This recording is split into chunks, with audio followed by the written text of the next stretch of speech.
Thank you. My one friend that says hello. Good morning. We are so pleased to have all of you here today to work with us as we implement the essential instructional practices through Number Corner. Thank you all for being here. Some of you probably drove far and some of you are close to home. So we welcome all of you to Macomb County and we're really excited to get this day going. I'm Trish Dunn, a math consultant here at Macomb County, but I'm also a professional learning coordinator for the Early Math Grant. And I'm here today with my colleague and friend. Hi, I am Jess Tufnell. I am coming to you today from Kent City Community Schools, where I am the math coach and I have experience teaching Number Corner in 2nd and 5th grade. Also outside the room today is Leah McAllister. She's a math consultant here at Macomb ISD and also one of the writers of the work that we're doing here across the state. So if you have questions today throughout the day, Jess or I are here for you, but also Leah is in the hallway and she'll be sitting towards the back of the room. In the back of the room, you see Sonia Malik. We have some friends that are joining us through Zoom today. So at times of the day, it might feel a little bit clunky because we have people that are in Zoom and are going to be exiting and going into breakout rooms and we'll need to bring them back. So we're going to be cognizant of our friends that are on Zoom and be watching for Sonia waving at us saying, wait, hold on 1 second. So it's going to feel a little bit funny with that group that's here, but we welcome them as well. There's about 20 people online joining us from across the state who are mostly in the UP or somewhere in northern Michigan, but a few friends from southern Michigan as well. Awesome. I noticed that a lot of you came in with your binders. Very nice job. That is what you need today. Feel free to continue assembling as we engage in our Audience Connect.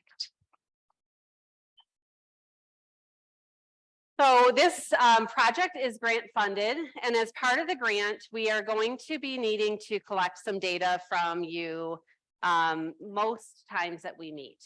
And so before we get started today, as you're getting settled, we invite you to use the QR code or type in the web address to complete a quick survey. Got it. Yeah, maybe. How's that? Better? All right. And I'll stand out of the way as well. It's just a few questions. And it's really helping our team at the University of Michigan, Cedar, support us in collecting data to see what's working and what's not, what we need to fix.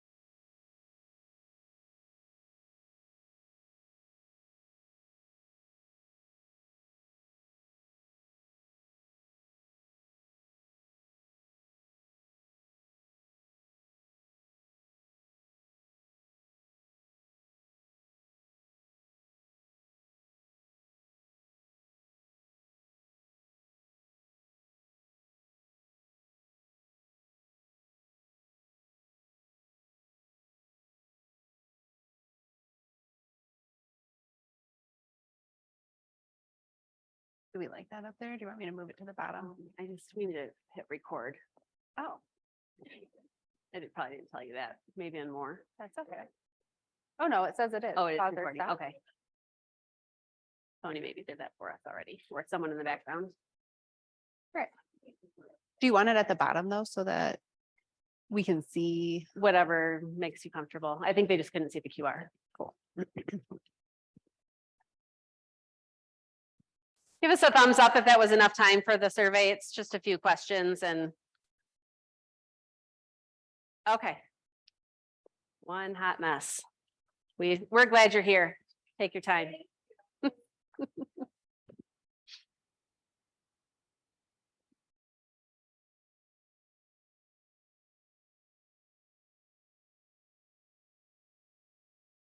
No longer a hot mess. No longer. You are with us.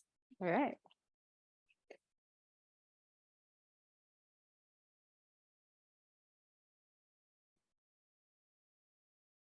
Working.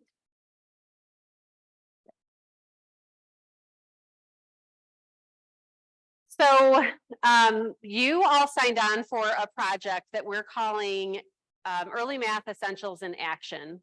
This work is being driven by a grant that was provided to MAISA, Michigan Association of Intermediate School Administrators, to support early math inside of the state of Michigan. Our team has written 8 essential instructional practices that we feel are the most important instructional practices that we should be implementing in our classrooms every day. Our aim as we work is to really support educators in supporting children and making sense of mathematics and bringing joy into our work. We support, we believe that powerful learning for educators requires powerful learning for powerful learning for children requires powerful learning for educators. And so you're going to be in a pretty intense professional learning. You had a couple hours in June that you spent with Jess and Leah. We're spending a full day now in August. You're going to start implementing this in your classroom, but we've also embedded a leader to support you in implementation throughout the year. So monthly, you'll be meeting with a leader who's going to support you. We feel that educators need support in implementation. And so we're really, that's the driving force behind what we're doing in our work. We invite you to read the project purpose up on the slide.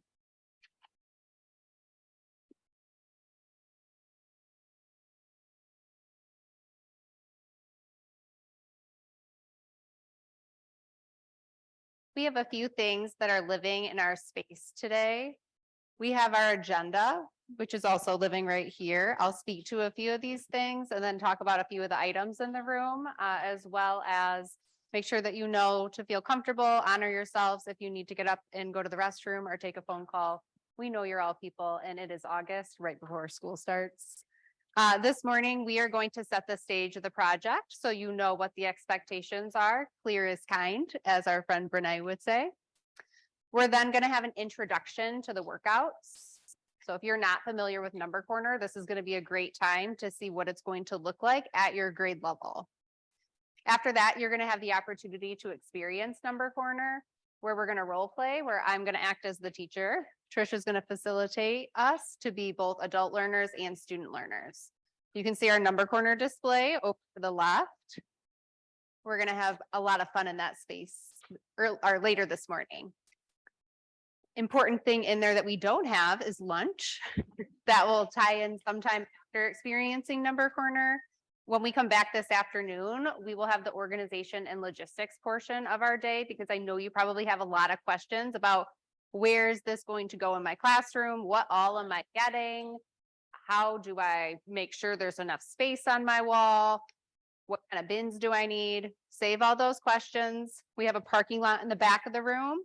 That's a good space where those questions could go, or on a sticky note, and we'll come back to them again this afternoon when we go through organization and logistics. The ending of our day is going to be to engage you in a planning protocol so that you feel ready to step into your classrooms to teach in September.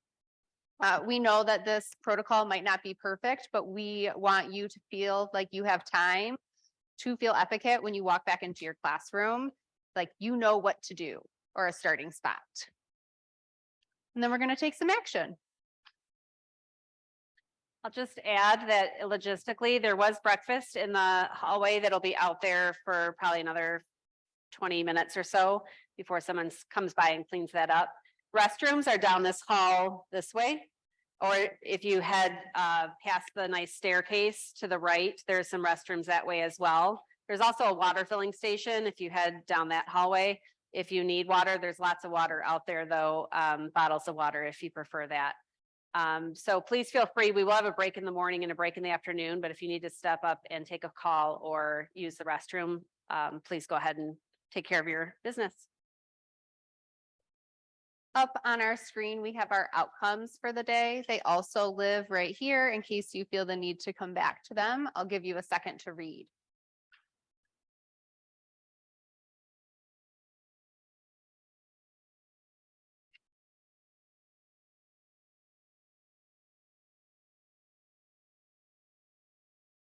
I'll go ahead and speak towards the first two outcomes, and then I'll invite Trish to speak towards our essentials.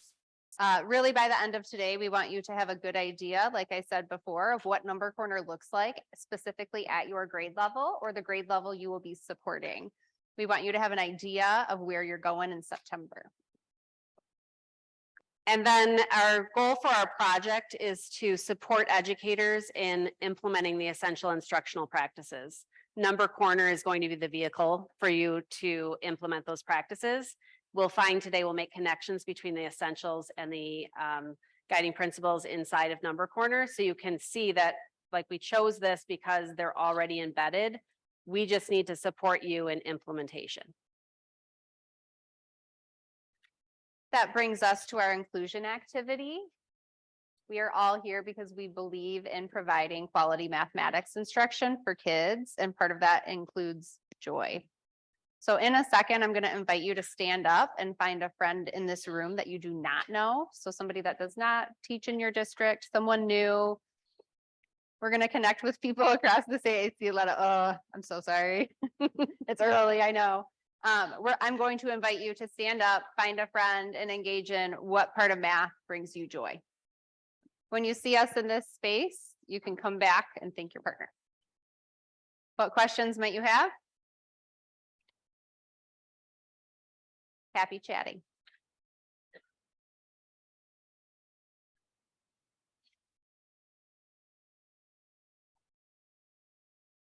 Flow okay?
We'll come back together in 1 minute.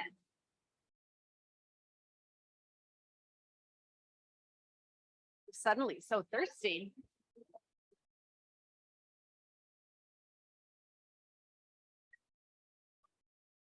On, Oh, no. I just want to see like what's What's coming up. coming? Thanks. Yeah. Norms, parking lot. Kind of I'm already. just gonna go read those two things that are on the parking lot. I got one of them. Somebody came up to me and asked me and I answered it. Okay, Needs. so I don't know that one. I know the okay, other one. I'll be right back. Okay, go ahead and start. Thank you for engaging in dialogue with someone new this morning. Before we move forward in our day, I wonder if there might be two people that are willing to share out. Who wants to be my one? Okay, one. Oh, hold on, we need a microphone. Well, there's I got it. people online, won't be able to hear you. I'll be your I runner. love it. Gosh, you can't see. So Laura and I talked about what brings us joy is like giving the kids ownership in the conversation about math and when they can like share with each other what they did, their process, point out like where they're confused or offer tips for when there's mistakes, like giving them ownership and believing that they can do it no matter what grade they're in. Can I get some snaps for that? Yeah, thank you. Two important things you said were engaging students in dialogue and believing that all learners can. Thank you. Do I have one more?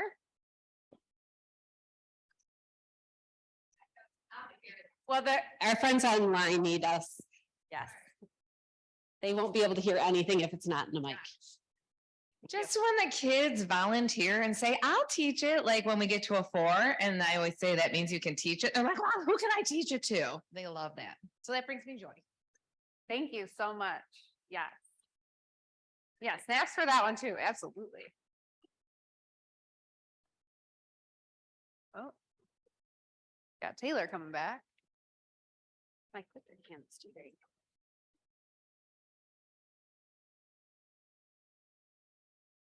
Do what? Alrighty, up on the screen, we have our norms of collaboration. I invite you to find a sticky note in your caddy and write one down that you want to be mindful of today. If you are unfamiliar with the norms of collaboration, a good one might be posing questions, considering you have a new instructional tool coming your way. We'll take about 30 seconds to write one down. Yeah, just one you want to be mindful of.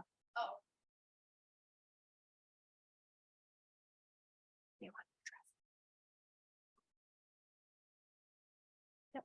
Okay.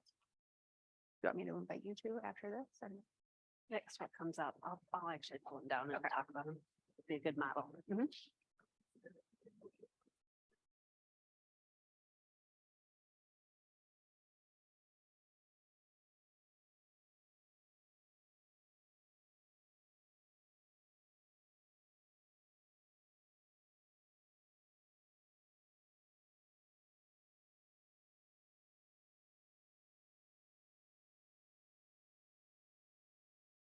Her name. Okay, appreciate that. Oh, okay. We have two items on our parking lot this morning and with our best interest of meeting your guys' needs, like we said earlier, we will be responsive and answer those questions, hopes and needs as they come up. Yeah, so we'll, as you post it, we'll just kind of go back there and when it feels like an appropriate time to pause and respond, we will. Please know that sometimes they're going to be logistical questions. So keep thinking, keep those coming, and sometimes we'll just pause and say that's going to come after lunch. So please be okay with that. So one of you, I really appreciate this, like a model Post-it note. They have a question or a need, and then they have their name there. So Trina needs some tabs for October and November. They didn't come in her kit. Thank you, Trina. Where are you? We will connect with you, and Math Learning Center will probably have to send those out. But thank you for leaving your name. So if you have a specific need, having your name on your Post-it note will help us find you. The second question I'll speak to really quickly, but it really come in the logistics later, is what do the monthly meetings look like? So every month, your leader will be hosting a meeting with you. It'll be about an hour, hour and a half, where you'll come together and get ready for your next month. So you're just going to plan that. And this afternoon, or actually when is that happening, Jeff? Got it. This afternoon, right after organization and Yes. logistics. We're going to do some planning for September, and we're going to run through the protocol that you'll do every month. And so it'll look really similar every month, a bit of learning, and then you'll get ready for the next month of implementing Number Corner. So keep those questions coming on the parking lot, questions, hopes, or needs. I can't control the temperature in here, so some people are already cold and some are hot.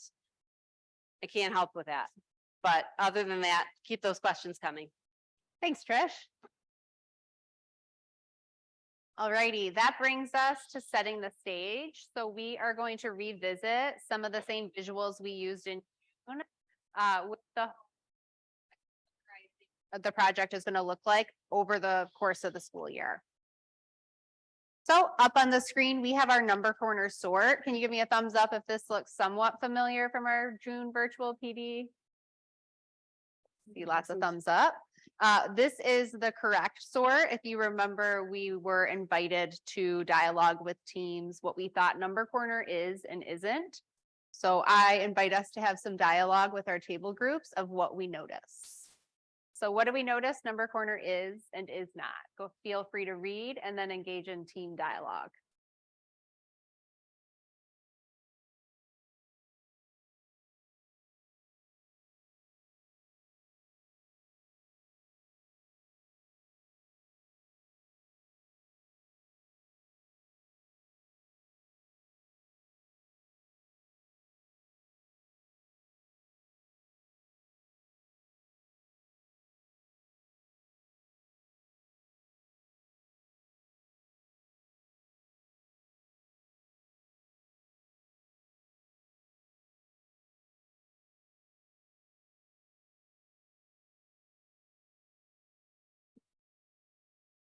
I feel like you could turn up your microphone. Is there a volume on it? I don't know if it goes up there. Oh, it's probably this. Oh, could be. Yeah.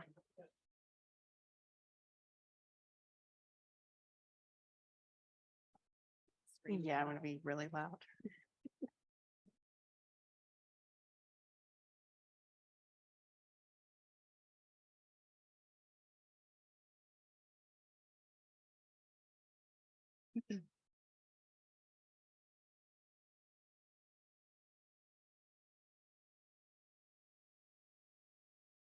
Do you think a share out or do you think just keep going? One or two things might be nice. Feel free to wrap up your conversations in the next 30 seconds. Get that last paragraph out. Look, another question here. Saw that.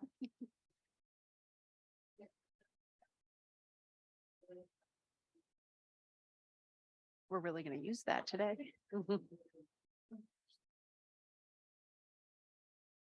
Thank you. What are one or two table groups? Yeah. Oh. Hold on, Leah's coming with the mic. So we can be inclusive to our virtual humans. I forgot they gave me a job. Give me the microphone. That's exciting.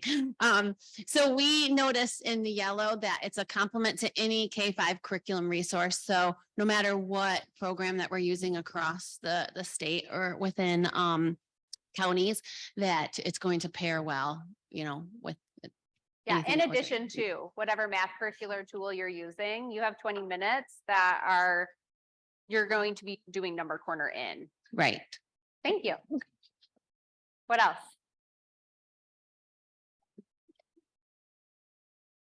Yeah.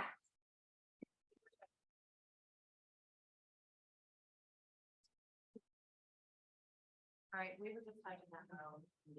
It's not on. Flip the switch on the bottom, sorry. At the bottom, can you turn it on? Here.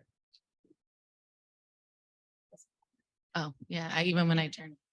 We were just talking about how it's engaging. So to get all the kids involved and to be able to have discussions and kind of like a math talk, but maybe even a little more intense, Yeah. getting them involved.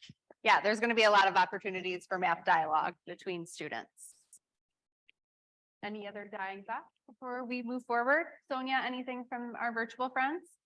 We're good.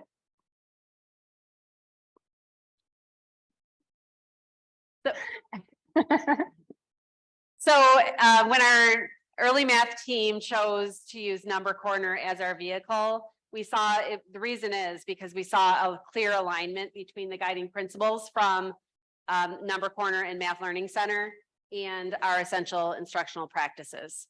So I'm going to invite you to open up your binders if you have it. If you're a leader in the room, you're going to use the virtual resource that we've sent you links to. So you're going to log into your account on Math Learning Center if you are a leader. And then Jess, do you know what page this is? Yeah, I believe it's page V. So right when you open up into that first page of your teacher guide, you should see guiding principles or a page that looks just like mine. Introducing Number Corner, it's either V or I. Anybody want to confirm that for me? Looks like I on your screen, but I wonder if some grade level. It should all be the same. Okay, I, okay.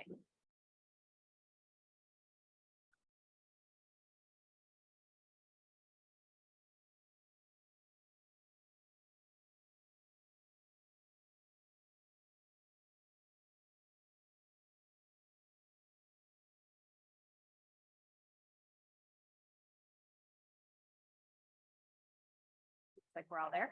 Do you want me to give some? Okay. Alrighty, before you start engaging in dialogue, we are going to highlight two things for you.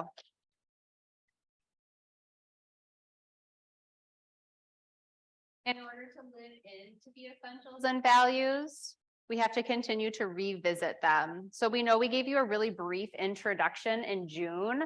Right now, we're going to invite you to do two things before you engage in dialogue with a human near you. We're going to invite you to read those guiding principles. I should probably turn that off. Yeah, I got you. And then I'm going to invite you to read our value statements. These are in multiple places. Right now, we're just going to focus on the value statements that are on the front page. So again, we're going to read the guiding principles. Then we're going to read our value statements and make connections with an elbow partner. What questions might we have about this process? Trish, is there anything you might add?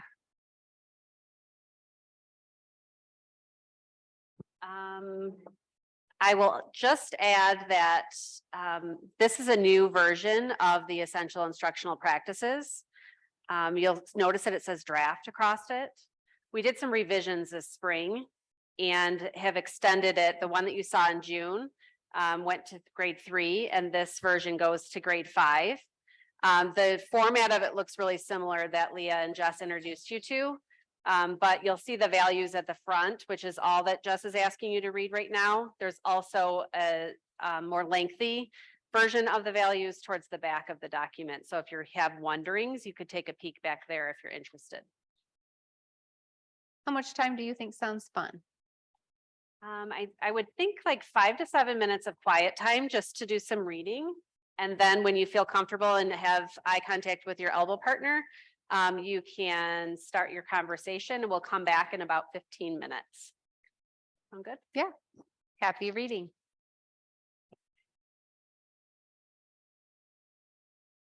I couldn't remember.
Peeking a little further. Yeah, I'm just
Might you be able to show me how many minutes you would appreciate between 0 and 2?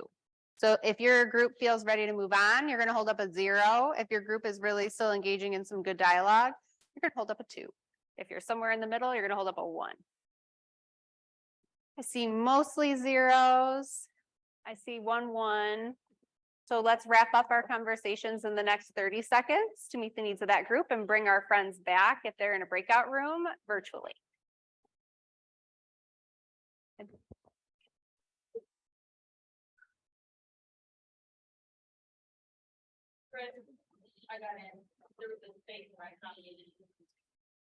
I'm so glad that's all it was.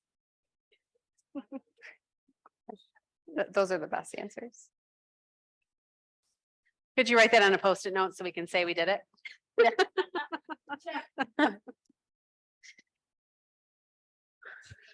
I can, yeah. Do you want to ask that one and or respond to You it? want to, let's do this first. Okay.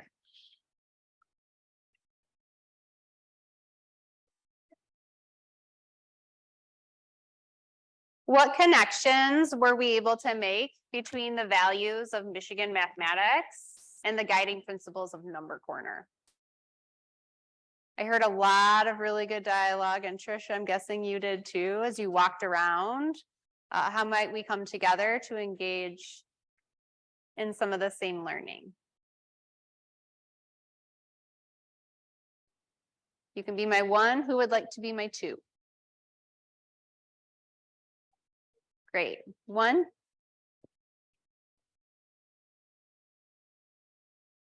Leah is on it with her mic duties. You were there.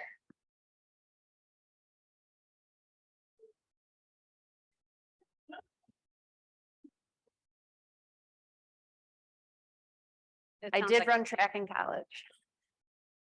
I can get there fast. Turn that one on, yeah. What about the other one? That one sounds like it's on. Okay, there we go. So the correlation that I noticed over here with speaking with some of our friends at the table was the children seeing themselves as mathematicians. And then what Number Corner is asking for students to be aware of when we're teaching it. So they're able to see the problems and trying to solve them in different ways. Yeah, both Number Corner and our essentials document believe in children seeing themselves as mathematicians. Thank you. And my 2. Thank you. We looked at value 2, which is differences in social and cognitive abilities. And we connected that with the first part of the We Believe statement over here that just asks them to do things through multiple tasks in different ways. And we also talked about being equitable and valuing children's differences and opinions being very strong in both documents. Yeah, the statement about equity is very similar in both the value statements and both the guiding principles for providing all learners an entry point to engaging in high quality mathematics. Thank you. You're welcome. I believe we have something from our parking lot. We sure do. We have one person that's wondering if we will have access to the slide deck. Absolutely. All the resources from today will be put into the app that you've probably joined already. There's in the calendar for today, there'll be that resource link, but then also there's a place just for resources for each of our events. We'll slide those in there. We will be removing a few videos. I think they're coming up now. That we have permission to share when we're with people, but we don't have permission to share widely. So we'll just remove a couple of video links, but other than that, the content of the slides are yours to use. Great. These are the videos I was mentioning. Perfect. Thanks, Trish. We're going to hear from a few teachers in Macomb, I believe, right, Leah? And what they have to say about Number Corner. How have your students benefited from Number Corner? In my first grade classroom this year, we implemented Number Corner, and there are 6 components to the first grade Number Corner. You don't do all 6 every day, but you do 3 or 4. And my students benefited because they got to review lots of different concepts every month. And it also incorporated a lot of number talk and communication with each other. And I saw great standardized test scores. Thank you. Go green. Is this when I say go blue? No Michigan fans in the room? How has Number Corner benefited your students? As fourth grade teacher, there has been a ton of geometry and fractions. We talk a lot about vocabulary, turns and rotations, and so they get to see it in real life. And their geometry scores were through the roof this year. Thank you.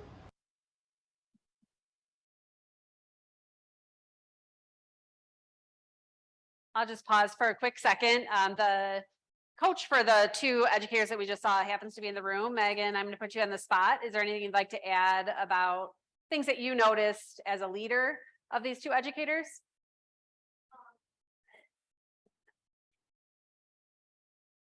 She's a Spartan fan. She's the one that said go That green. was video was in my office and she was a Wolverine. So we were joking ahead of time because the Spartan flag was in the background. So she was not happy, but it was entertaining. Those are two phenomenal educators to begin with. And so they were all in with everything we were doing. And Katie, the first one, was a first grade teacher. And initially she was sad to give up like her traditional number talk and replace it with Number Corner. But she said that she quickly saw the incredible benefit of Number Corner. And the fourth grade teacher, it was her kid's favorite time of day. And if they didn't get to it, or if they had to cut it short or something like that, they were just devastated. And she's not kidding. Her geometry scores were through the roof this year. So super exciting. Thanks, Megan. You bring up a good point and something that you're probably thinking about logistically. I'll jump there just for a quick second. You're going to need to find 20 minutes in your day to implement Number Corner. And as the first grade teacher, Katie, said, I don't want to give up my number talk, but you don't have an extra 20 minutes in your day. So you have to think about, what am I going to take out and replace with this? Because we can't just add 20 more minutes to your day and take recess away or something. We need to figure out what is it that's not working, take that out and implement this. You are still teaching your full math lesson for whatever your curriculum is. Okay, so that's a thing that Katie had to handle, and she was able to. And then I heard from Megan just say this. The teacher said this, a fourth grade teacher, and then I also heard someone talking about this during the guiding principles conversation, that this was the student's favorite part of the day. You just got to trust it. They're going to love it. They're going to love every minute of this 20 minutes that you're going to spend. We're going to make it the most valuable 20 minutes of their day. And so we have to figure out, like, when is that time going to be for our children? I love that you got us started thinking about that. Thanks. Alrighty, so up on the screen, we have a snapshot of our flyer for what this project entails.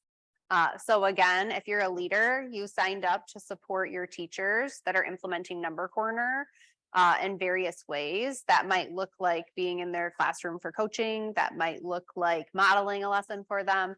That also looks like leading a monthly meeting and attending a monthly meeting with myself and a few others that are in the room.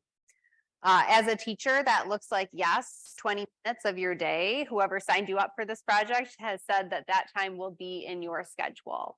So 20 minutes having a curious stance and attending those monthly meetings to engage in new learning with your leaders. Know that there will be many opportunities to network with teachers across the state throughout our app. So with that, we can reflect on setting the stage. The purpose of this time was to really understand what the project is going to look like, why Number Corner, and how are we going to live into those essentials. So we have a prompt up here. Feel free to take a sticky note out. I used to think blank about the project. Now I think blank. I used to think blank. Now I think blank. Sonia, maybe we could hear from a virtual friend in the chat for this reflection. We'll give you about 30 seconds to reflect.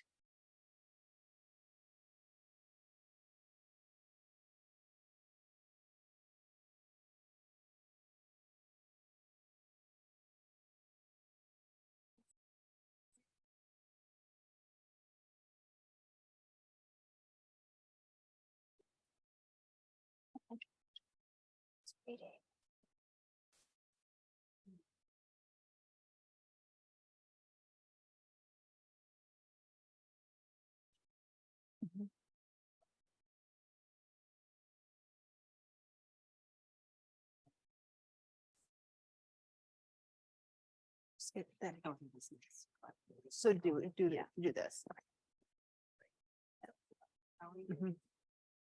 Do I sound louder now? Okay, cool. Okay.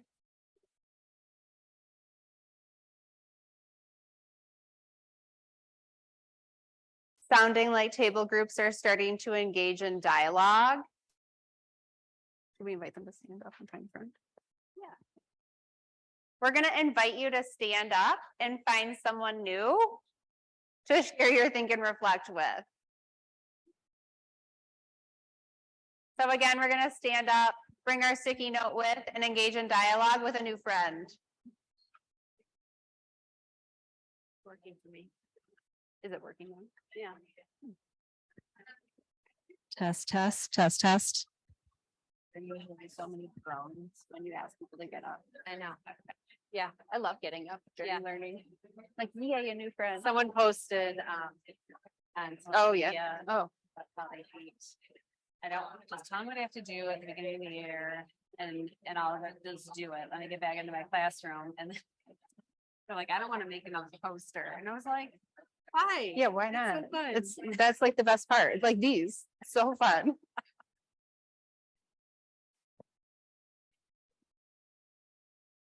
I can go grab.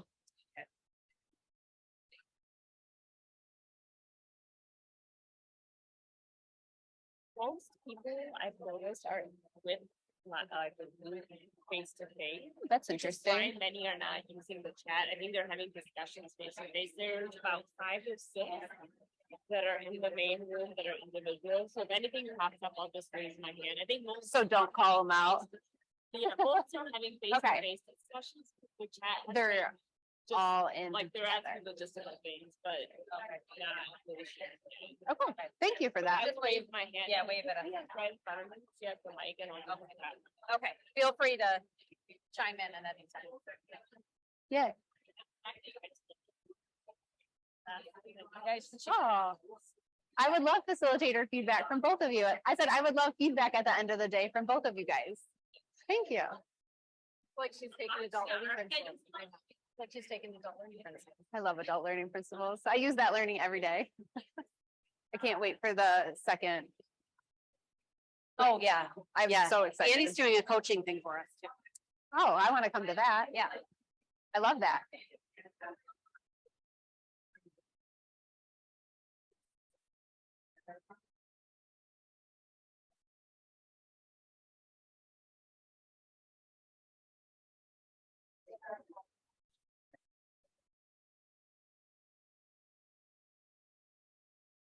This is easy. There's nothing to print in November.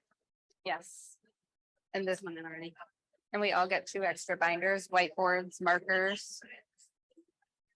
Tangrams, do they all get that? K2. K2. 3-5 Got got something different. Whiteboards. I feel like there's one other thing. But I can pull up the specifics and like at the logistical. Oh, let's just put that, I'm gonna put it right by logisticals and I'm just gonna say, we're gonna keep putting these here. Yep. Cause otherwise, then we don't have to keep coming back. Yeah. I lost them.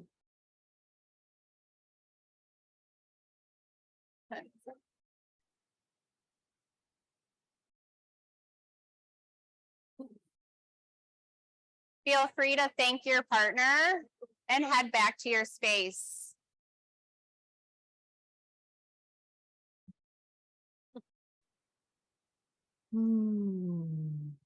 Still doesn't seem very loud.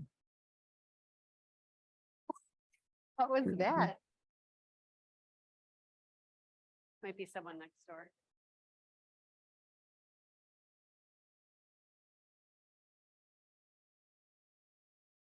Feel free to thank your partner and head back to your seat.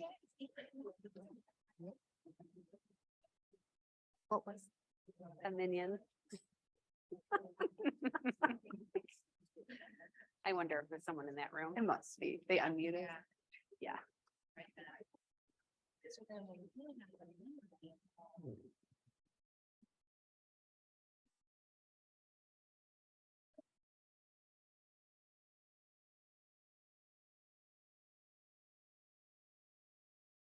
We love the chatter this morning. That usually means excitement for a new school year and excitement for a new curricular tool. Should we hear? All right, we're gonna keep going, but first there is a need. Some friends say that they need the November print materials. My hunch is that you're a second grade teacher, John and Tina. Fourth. There are some months where there are no print originals, where you don't have to print anything. So if you see papers that are not there, you don't need them. Yep. That was an easy one. Yes, thank you for the easy questions. There also was another logistical question. Know that as those come in, we're gonna post them for our organization and logistics so that when we get to that time, our Q&A can have some good questions to answer.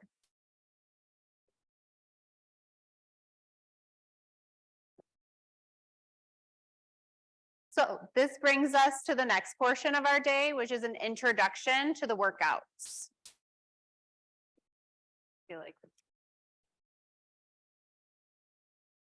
And first we have a word from the founder at Math Learning Center, Mike Wallace.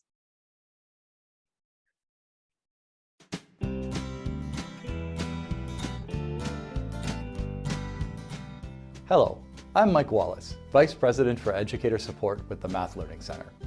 I'm excited to introduce you to Number Corner. During this video, I'm going to preview the purpose and design of Number Corner and highlight the types of learning students experience during their daily workouts. Let's get started.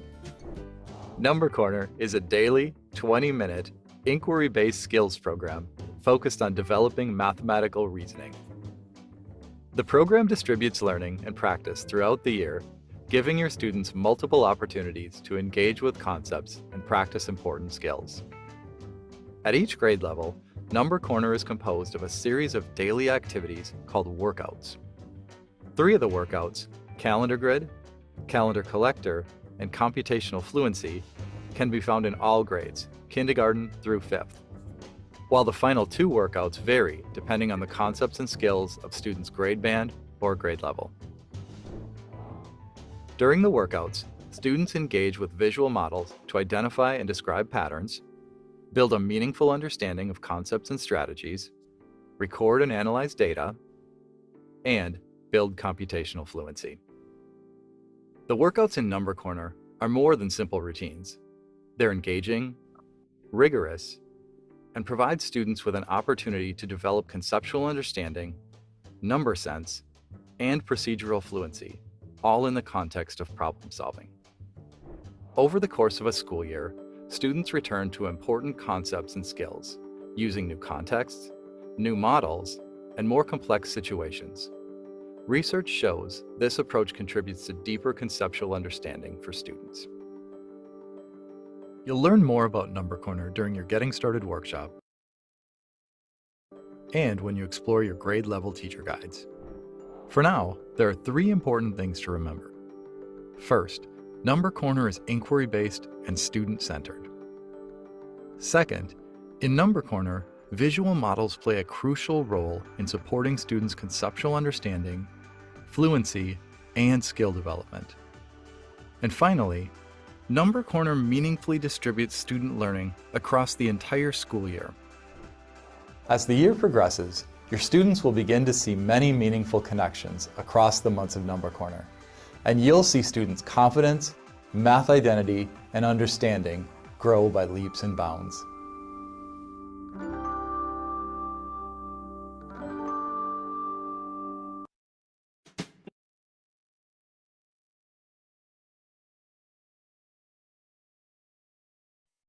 I love him.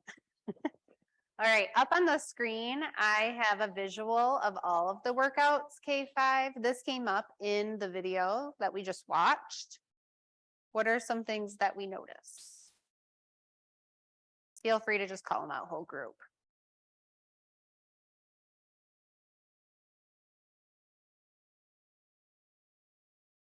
Go ahead. Yeah, number path, number line, and number strings. Those are going to meet the individual needs of the grade levels that they're required for. So in the second version, number strings were problem strings. That has switched, and also the number path and number line have switched as well for their names. In second grade, students start to understand that a number line is a math model that you can use in various math situations. In number path, they're building a concrete number path starting at 0, working forward. Does that answer you're noticing, wondering? Yeah. What is the daily rectangle is going to help second graders build the conceptual awareness of multiplicative thinking. So they're going to be creating arrays and learning some fun games during that time over the course of second grade. And you'll get to dive into that further in a few minutes. Trish, is there anything that you would add to either of those questions? So one thing I noticed is the daily rectangle, I believe, in the number corner you're going to experience later today or in a few minutes, is the magnetic little squares that are creating different rectangles on that board. And I said, oh, I thought in second grade that looked like a poster, that kids were creating these different posters. And Jess said, well, that depends on the month, right? This is November's number corner, but daily rectangle will look a little bit different each time you come back to it in a new month. Is that accurate? Yeah. Yep. Okay. I haven't taught number corner. Jess has. She taught 2 different grade levels, 2nd and 4th, right? Second and fifth. Second and 5th grade number corner. And I have not taught. I've just supported educators. And so I've seen like the bits and pieces, but I've never been able to do the daily experience. Yeah. Anything else that's burning? Yes.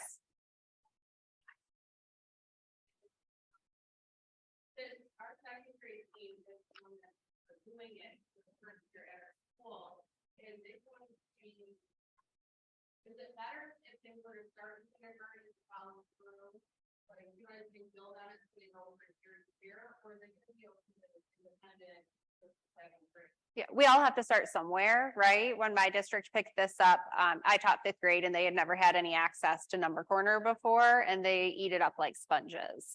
By the time that they do get to 5th grade, like my 2nd and 3rd year of teaching 5th grade, I would say number corner, and they would all like stand up and go to a portion of the room. And I would be like, that's maybe the corner of the room that you had in 4th grade, but number corner's over here. They really appreciate the routine, and it's going to be open to any learners, whether they've had number corner or not. So second grade is a great starting spot. What I appreciate about that comment is that you are working as a team of second grade educators. And so it'll be nice to, that was part of how we built this program, is we wanted you to be able to work with teams and have someone, at least in your building, that can support you in between your daily meetings and the monthly meetings. So you're going to have a meeting with children where you're going to implement number corner. We want you to be able to talk to others about that. That was a really important component in the professional learning that we're trying to provide you. So you'll be able to work with each other, which is super nice to hear that we've got a group of second grade educators. Other buildings have said, I've got a 5th grade, a 3rd grade, and a 1st grade. We just want to see how it's going to work. But we did try really hard. Sometimes it shifted over the summer with changes in staffing, but we did try really hard to have that be a component, that you'd have someone in your building who's also implementing and trying this new thing out with students. Yeah, collaboration is really important, and you guys are very lucky that you have a team of second grade teachers doing that. Very exciting. That brings us to the introduction of our workouts. First, we're going to read the actual workout introduction all together first, before we engage in a process for how we're going to be formally introduced to the individual workouts for our grade level.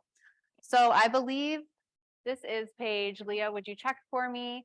V or VII? My Roman numeral game is not strong. It's V? Oh, it is strong today. You're going to read just those brief paragraphs, those 2 paragraphs that are on your screen, to be introduced to what the workouts are in your grade level. Feel free to highlight a few things that are standing out to you. So again, you're on Roman numeral V. Should be at the beginning of your book. Just reading those first 2 paragraphs. We'd love you to come up with 2 key ideas that you can find in those first two paragraphs about what number corner workouts are.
Is there anyone that would appreciate more time to read those two paragraphs?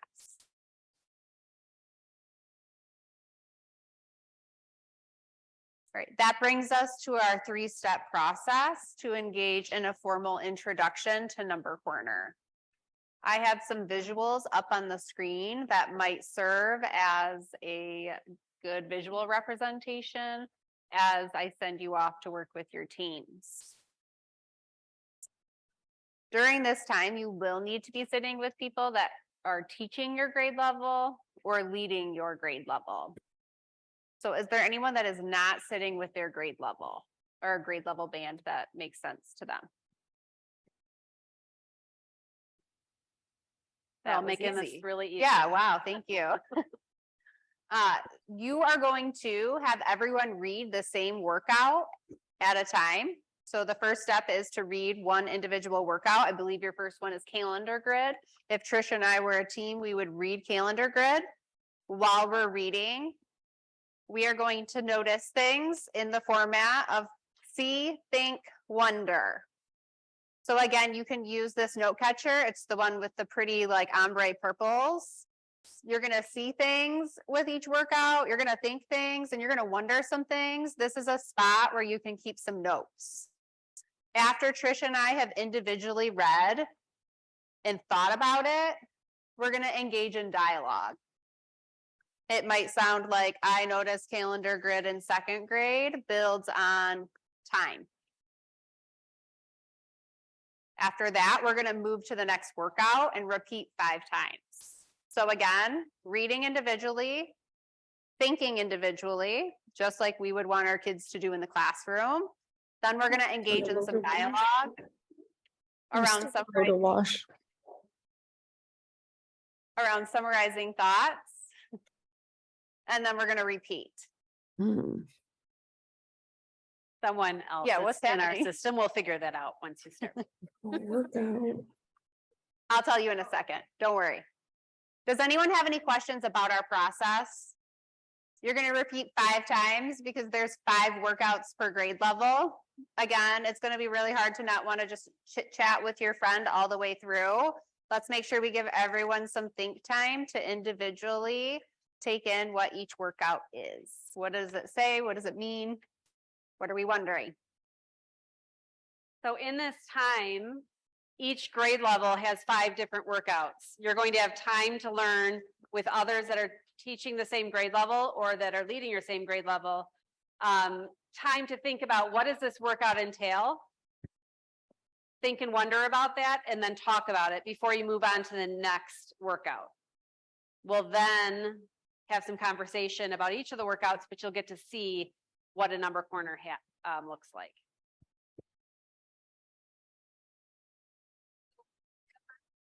We read started on B. This workout should come right after that. VI. Yep, VI. Does anyone want to confirm my loose thought? I don't Thank- have the stupid jam board, so, okay.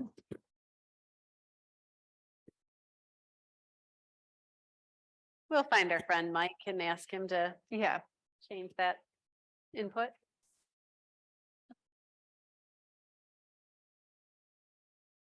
It sounds like we're all finding where we need to go. We're going to engage in this task for about 20 minutes and we'll check in to see how you're doing. So Jess, that means 20 minutes, 5 workouts, about 4 minutes per workout. You got it. That's good math. All right. Have some fun.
Our time has come to an end. Feel free to wrap up your last conversation or paragraph about your workout. Thank you. We hope that this was a really good time for you to engage in conversation about what the workouts are for your grade level and what they might look like. Knowing that there's going to be a lot of dialogue to be had about the workouts, we are going to offer you the opportunity to reflect in creating a sentence that describes all of your workouts. So your team is going to take a sticky note and come up with a sentence. Number corner in second grade is, I might say, open to all learners, engaging, builds conceptual understanding,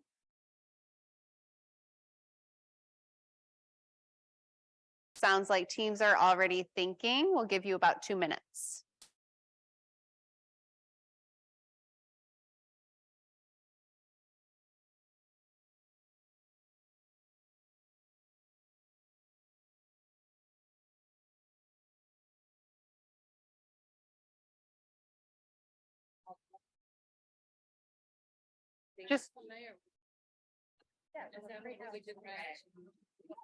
Just what you, yes, sorry. Yeah.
Yeah.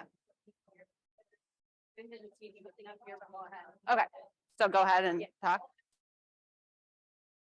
Thank you for reflecting.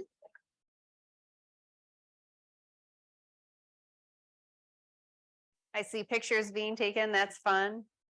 Feel free to upload them in the app.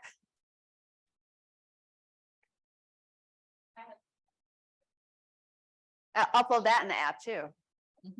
I hope mine is doing dishes. Probably not.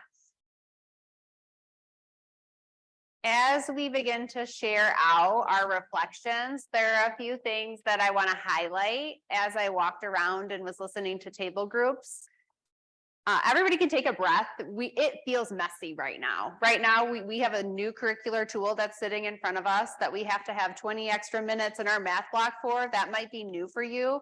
It's okay that it feels messy. We aren't expecting to walk out of here and feel like we are perfect implementers of Number Corner. We have a starting step today that's going to lead us into a school year of support from leaders and other teachers across the state. So know that as we continue to dive into Number Corner today, we're going to go a little bit deeper, but the intent isn't to overwhelm. The intent is to give you what you need for September. So the purpose of being introduced to the workouts is so that you know what 5 things are going to be happening in that 20 minutes because it's going to go really fast. So with that being said, I wonder if we want to hear some sticky notes. How many, Trish? What's your vibe this morning? I'm going with 3 would be great. You could be my 1. Who wants to be 2? 2, 3. Can I get a 3rd? 3. All right. Is there anybody wanting to be a 4? That was a quick one. Yeah, Three. can I get one more? We can have a 4. All right, if you change your mind, let us know. Number corner in second grade introduces concepts, practice concepts, and master concepts in math. Thank you. Oh, I love the snaps. Yes.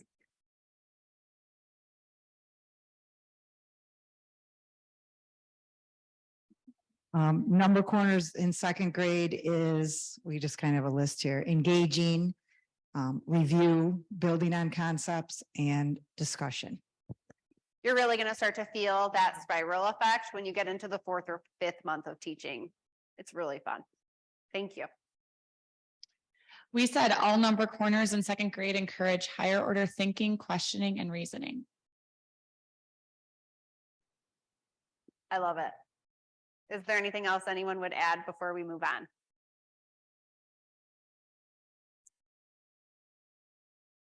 I heard higher level thinking, I heard discussion, I heard discourse, I heard questioning. These are all things, this is very student centered.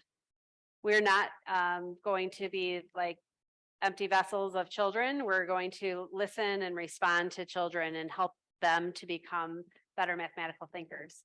I appreciate you lifting those ideas. We're going to lift them even further after we have a 15-minute break where we get to experience a number corner lesson as students and see some of these things come to life. So it is, Trish, currently 10:52. What might 15 more minutes look like? Math is hard at 10:52 in the morning. Let's come back at, let's go all the way till 11. No, is that 10? Yeah, 11:10. If that's okay with all of you, we'll give you a little bit more than 15 minutes. There is a great quick path around the building. If you just hug the building, you can walk all the way around if you need to take a quick walk outside. You can also walk up and down, like up the stairs, across and back down. If you prefer to be inside, some of you I know need to get your blood moving because it's a little bit chilly in here. So feel free to take a quick walk. There is hot cocoa. It's the best in Macomb County. Right there, free in the lobby. There's also tea. I don't recommend the coffee unless if you add hot cocoa to it. And then restrooms again down this hall or down this main hall here. See you back here at 10 after. Take a run, a snack. Yeah. Okay.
All right, we're gonna come on back in about 30 seconds.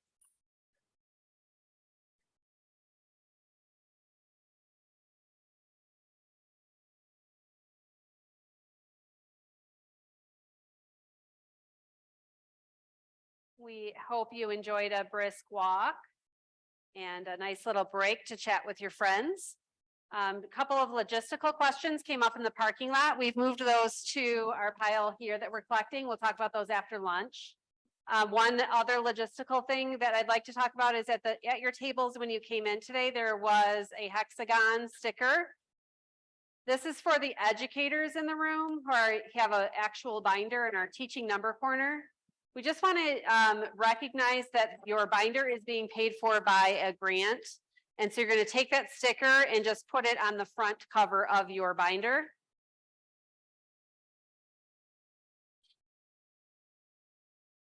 The binder and the materials are really the ownership of the district that you work in, because if you switch grade levels, your binder no longer works for you, right? If you're a second grade teacher, you have a second grade kit and you move to a fifth grade classroom, the binder doesn't work for you and the materials don't work for you anymore because they're aligned to second grade standards. So the materials that are inside your binder, though we want you to use them, and inside of your kit, utilize them, make sense of them. If you change grade levels, we're going to leave them in that classroom with that district so that that district can continue to utilize the resource. Trish, what if I change districts, but I'm still the same grade level? Can I take my binder with? You should send me a message and we'll figure that out. I want people who are trained to be utilizing the kits, but we'd have to get permission from your district. Your current district signed an MOU saying that you're going to spend 20 minutes of time. You're going to have time to meet with your team. So we would need to have that other district be informed if you switched. Question, Jess? Thanks. If you have extras of these, like you're a leader and you don't need one of these, just stick them right in the middle of in that little basket, that white basket, and we'll use those at the next couple sessions we have coming up.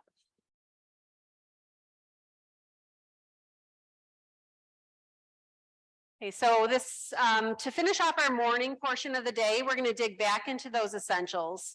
As we said, Number Corner is the vehicle to support educators in implementing the essentials. And so what you're going to experience between now and lunchtime is just actually teaching a Number Corner lesson, a one-day lesson, using this area over here in the corner. We should probably move over there because our friends online are looking over there. Oh, they I'll go over there are. and give these instructions. You choose what you want to do. I'll come with you. So our friends are looking over here now. So I'm just going to move over here. Hi, friends. So what we would like you to do right now before we engage with Number Corner with Jess as the teacher, we want you to choose an essential or a value to read and kind of live and learn to live into. So there are 3 different values you could choose from, or 3 different essentials you could choose from. So go ahead and look at the screen and choose one of those 6 prompts that are there that you're just going to read a bit more about. So we give you a focus as we engage in the Number Corner lesson. So to offer a paraphrase, you're picking one, either an essential or a value, and you're not just reading the statement up there, you're diving deeper into your essential document. The value statements are located in the back with longer text.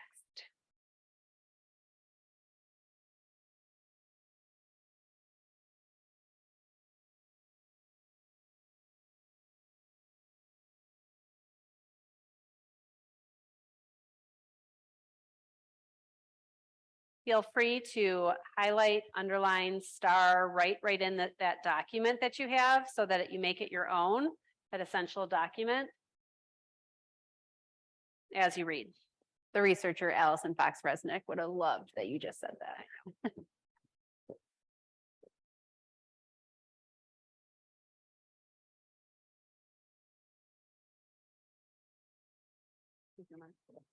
I have markers, I have dice.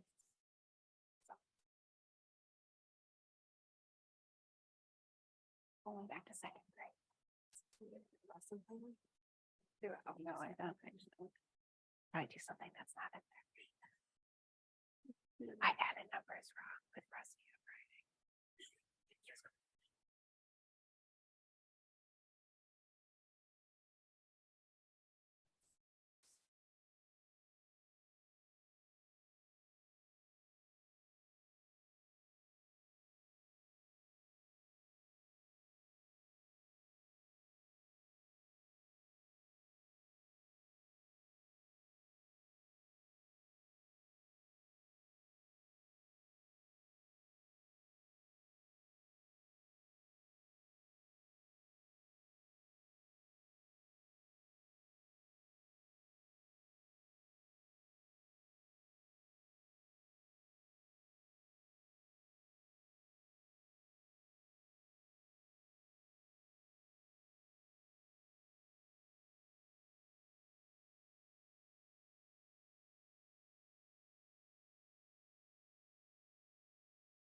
Did I speak to the context of that?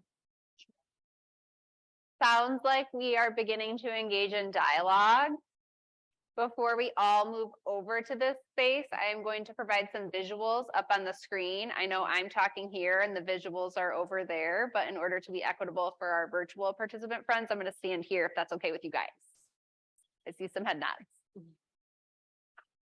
So I have 3 different categories up on our screen: roles, what, and how. I am going to play the teacher today. Trish is going to have us step in and out of the learning. When you're in the learning, you are a second grader. When you're out of the learning, you're thinking as an educator. We're going to be watching a second grade lesson that is computational fluency, along with some updates. We picked second grade because most people, especially in Macomb, are all second grade teachers. We also picked computational fluency because fast facts came up as a conversation at a few of our June virtual PDs, and this felt like a good way to show you what computational fluency looks like in Number Corner and at the second grade level. We're going to do that by coming into this space, bringing our note catcher. If you flip it over, you'll see 3 different columns: Number Corner specifics, facilitator moves, connections to essentials. Just like we do in the classroom, you get to wear multiple hats during this activity to be thinking of things that I'm doing as a facilitator, things that are specific to Number Corner, and how I'm using this as a vehicle to bring the essentials and values to life, hopefully. I'm going to try to be very intentional about time. And Tricia is going to step us in and out of the learning as it makes sense. So if you are able, I invite you to come sit up here like you would be a second grader, or kind of gather in this space, kneeling and standing, along with your note catcher, a pen, and the essentials document.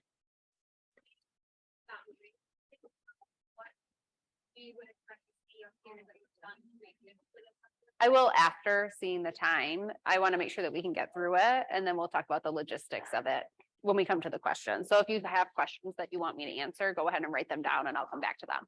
Does that work? Okay.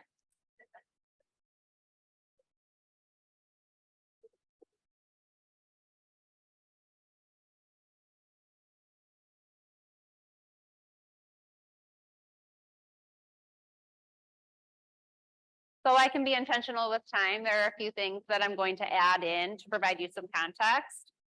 Some people have been asking, what do I do on a month where I don't have 20 days of school? Number Corner is very proactive. I will provide an image.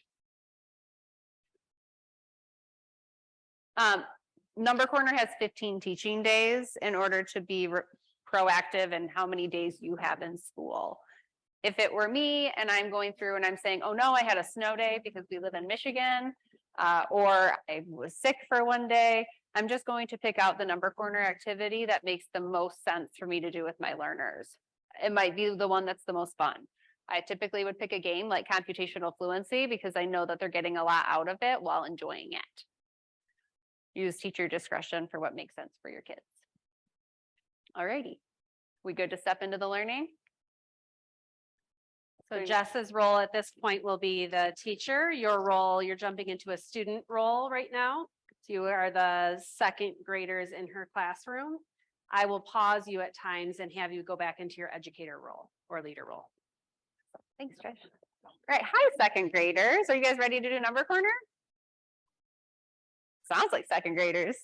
All right, boys and girls, we have our number line that we have been creating in our classroom. Guys, remind me how many we're adding on to our number line each day. And you can tell me that by giving me hand to heart. So if you give me hand to heart, I know that you have an idea in your brain that you wish to share. How many have we been adding on to our number line? See, a few people are giving me hand to heart. I'll kind of step out of the way so you can see.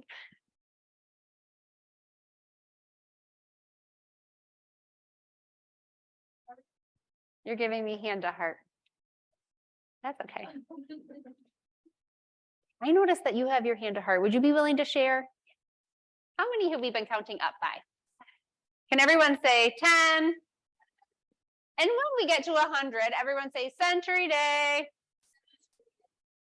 That's what we're going to say when we get to 100. Give me a thumbs up if you that sounds good. All righty, I'm going to count or move my pen and you guys are going to count. How does that sound? Good? All righty, ready? 180. 190. Century Day. 210. 220. 230. 240. 250. 260. 270. 280.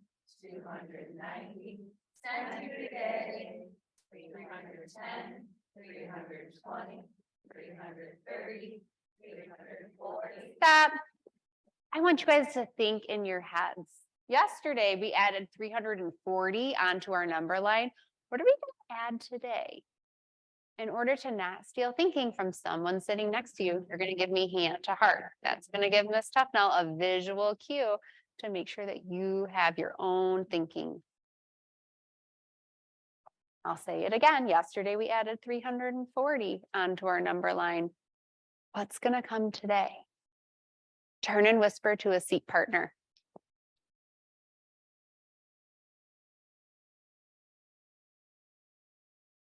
I heard a lot of 350s. Can you show me if you agree or disagree?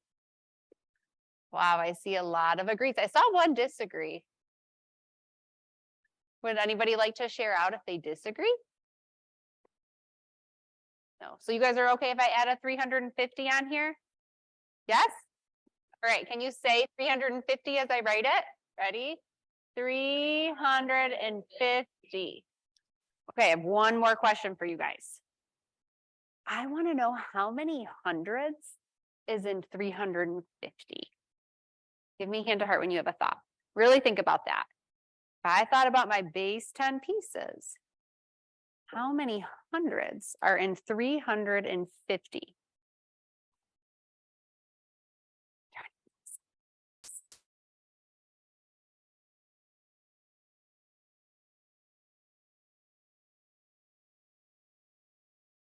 Does anyone want to share their partner's thinking?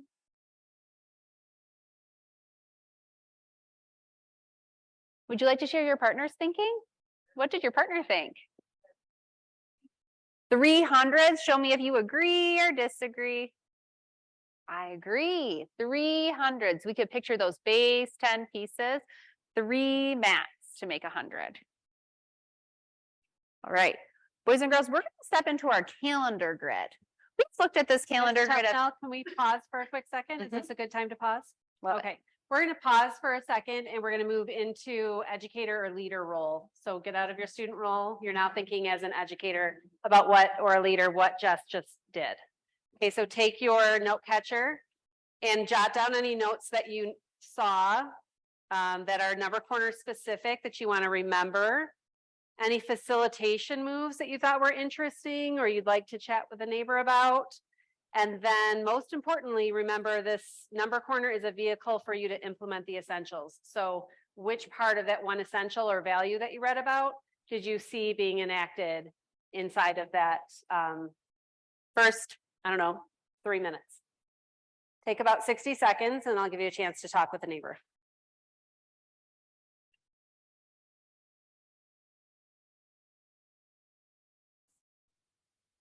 No, I just laminated that because you guys are here. So that you guys could all see it.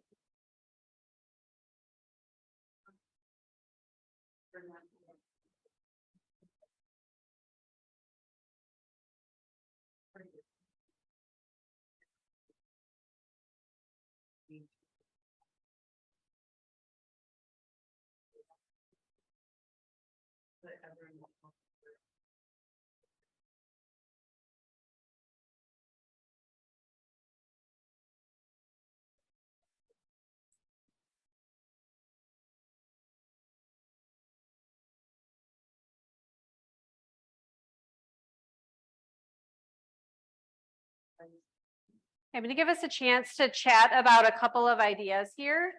You saw Jess use some facilitator moves that she's going to continue to use, I would imagine, throughout the next 20 plus minutes of her implementation of Number Corner.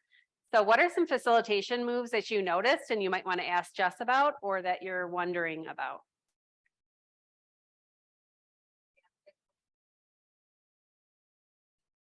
That comes with the beginning, I'm assuming, groundwork to be laid with the number corner that they all know what it's talking about. Yeah, those are things that I did in every content area in my classroom. Some accountable talk moves. I know that there are some that are mentioned in Number Corner, but those are things that I do throughout my entire school day with any grade level.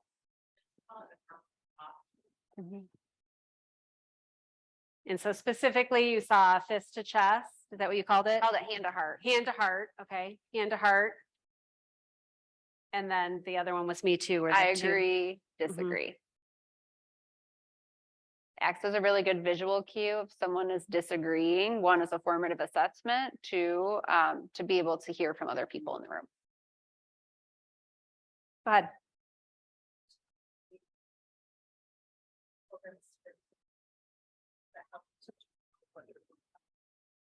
I think it gives a really good basis for what you're supposed to be doing. A lot of the discourse moves that I'm doing are recommended in sidebar supports, but not necessarily a script. So after you guys watch this today, you're going to have an opportunity to actually read the lesson and see what things I did that were a little bit different or what I extended on.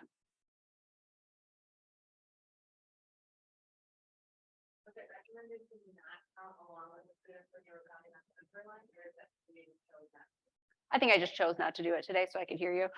You felt farther away. Typically I would. I'm going to repeat that for those that are in our virtual audience. The question was around, Jess didn't say the numbers as she was counting. And the wonder was that, is that intentional? And Jess said, she just wanted to be able to hear all of you. I might do that in the classroom too, if I wanted to watch a few specific students and if they were counting or not. To go along with that, when you say Century Day, do you ever say the actual number, or do you always say? We do sometimes say the number. That's a game that's introduced in a different month. So when it gets to that day, they just get super excited.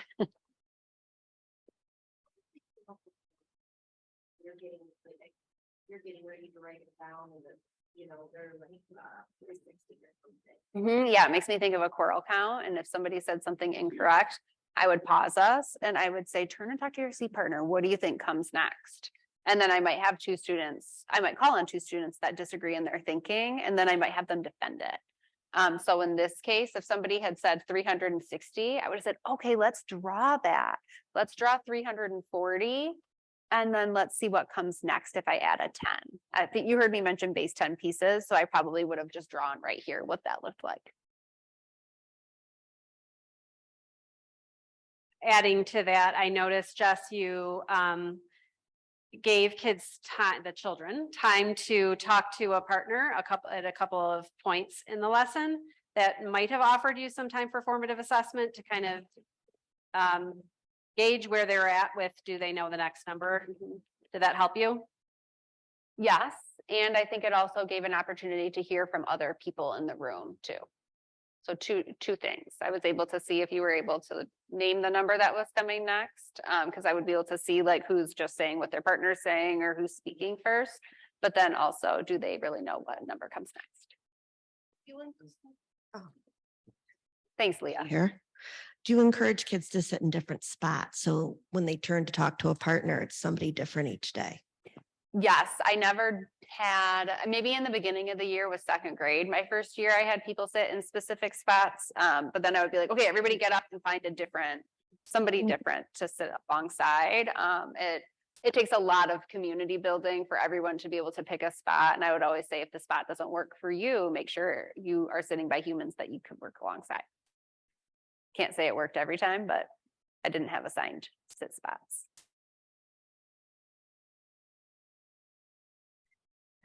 Gonna be different for everyone on your day, but when did you find the best time in your day to implement this? Yeah. Yeah, Math Learning Center recommends having it up to a hard stop. So it is really nice to time it where you have 20 minutes of time and that's it. It's going to force you to get through all the things and then say, well, the kids have to go home at 3 o'clock. So I'm going to do it from 2:35 to 2:55. So we have enough time to get through everything. And then they have 5 minutes to get their stuff. I did like change it up frequently though, if my schedule was getting a little boring, as long as I could, with support services, I would say, okay, it's not working at the end of the day. Let's move it to before lunch. Yeah. So it does not need to be matched to your math. Nope. I would actually recommend not doing it in addition to your math block at a different time. That's my own personal preference though. Okay, I'm going to pause you on your thinking about as an educator or leader. We're going to shift back into student mode. I will say though, at the next pause, I'm going to ask you to make some connections to the essentials. You're going to see some more facilitator moves, but we're going to really try to hone in on how are the essentials coming to life, either the value that you read or the essential that you read in this next portion. Is that fair? Yeah. All right. All right. With that being said, I'll step back into teacher mode. All right, boys and girls, it is November. Everyone say November. We have looked at some of our days so far, and we have put some observations because you are new second graders. Everybody's new and it's their first day of school. I'm going to give you an extra 30 seconds to just make noticings about our calendar grid. Everyone say calendar grid. Calendar grid observations. You're going to have 30 seconds. Ms. Tufnell's going to step out of her space. When she comes back in the space, she's going to hear from a few friends. You can show me how many noticings you have by giving me different fingers on your heart. So if you have 3 fingers on your heart, that means you have 3 noticings, either about our calendar grid or our calendar observation chart. What questions do we have? Okay, second graders, you have 30 seconds to think.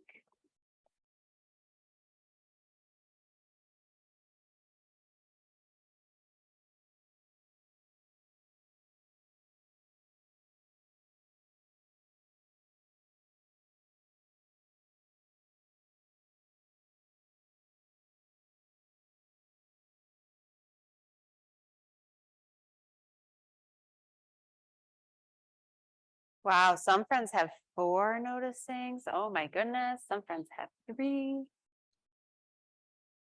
I appreciate if you have 1 noticing. That means you're really thinking hard about what's happening this month.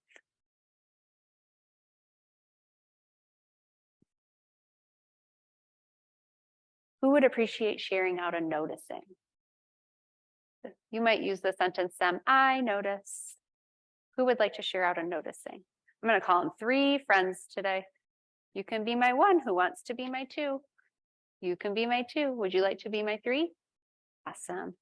Okay, I noticed on the calendar grid observations that the amount of time passed was 30 minutes for each. Everyone say, I notice. I noticed 30 minutes 30 minutes passing each day. each. My number 2.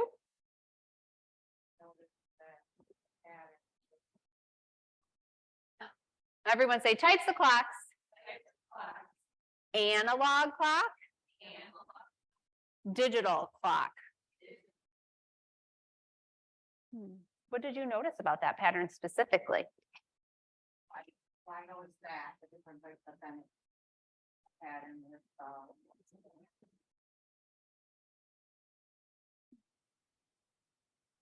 yeah, with the different things that came on the digital clock, so analog watch and digital watch. Our friend is saying here that we have more than 1 pattern.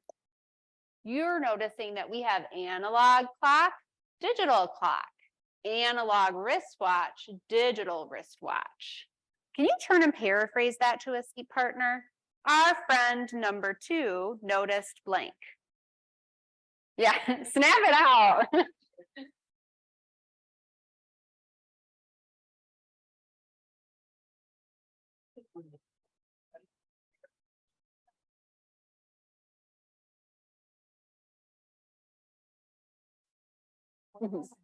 Yeah, there's an answer key. I had to look at it a lot in 5th grade. That's the best part. You don't have to know. Okay, bring it back in 3 and 2 and 1. Would anyone like to share out their paraphrase or a partner's paraphrase? What types of patterns are we noticing this month?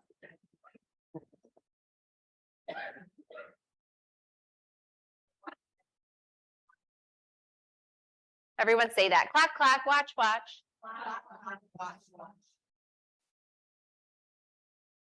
Say that. Analog, digital, analog, digital. Okay. Yesterday was Tuesday, November 7th, 2023. Today is Wednesday. What do you think is going to come on my marker?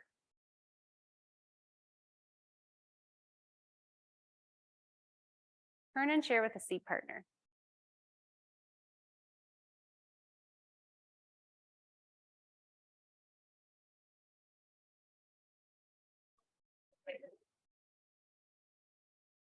Turn and tell someone else. Turn and tell someone else.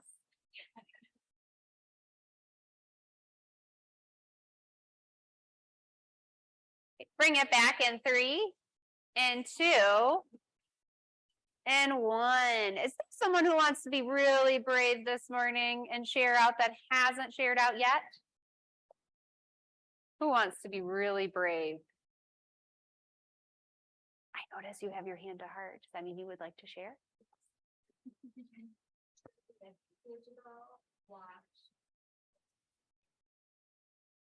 Oh, sorry, a digital watch that will say 3:30. Our friend thinks it's going to be a digital watch that says 3:30. Can you show her if you agree or disagree? Agree or disagree? Look around and see how many friends are agreeing with you. How fun. Would it be okay if we disagreed?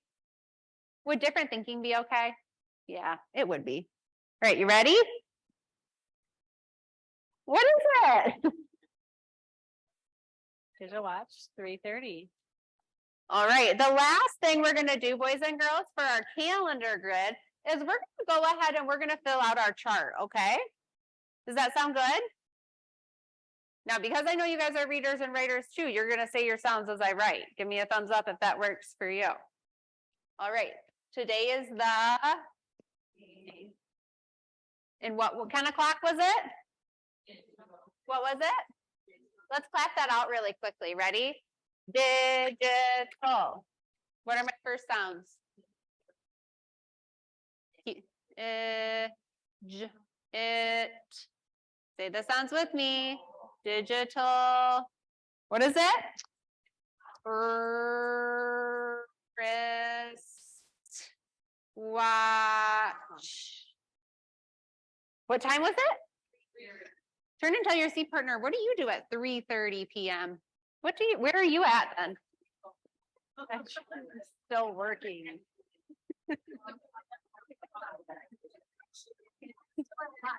Bring it back in 3 and 2 and 1. Miss Stuffnell is hopefully on her way home. I hope you are too. And how much time has passed? 30 minutes. I wonder what tomorrow's going to look like, guys. Good time to pause? Yeah. Okay, we'll pause right there. We're going to put your educator leader hats back on. And let's think about what connections did you make to the essential or the value that you read about during that portion? Feel free to take a peek back at the value or the essential that you read.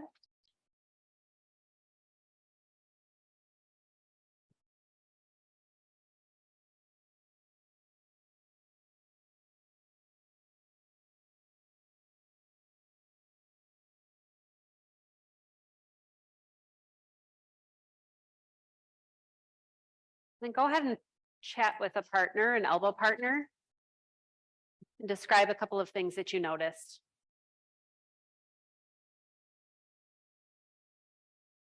Like, no, I have to get out.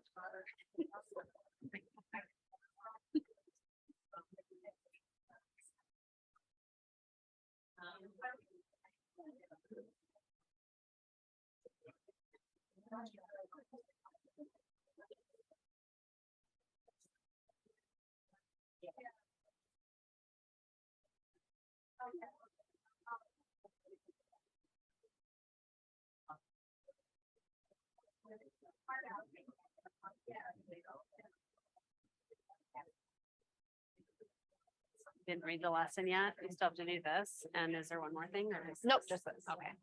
And we don't have to play the game fully. You can just play it the first part.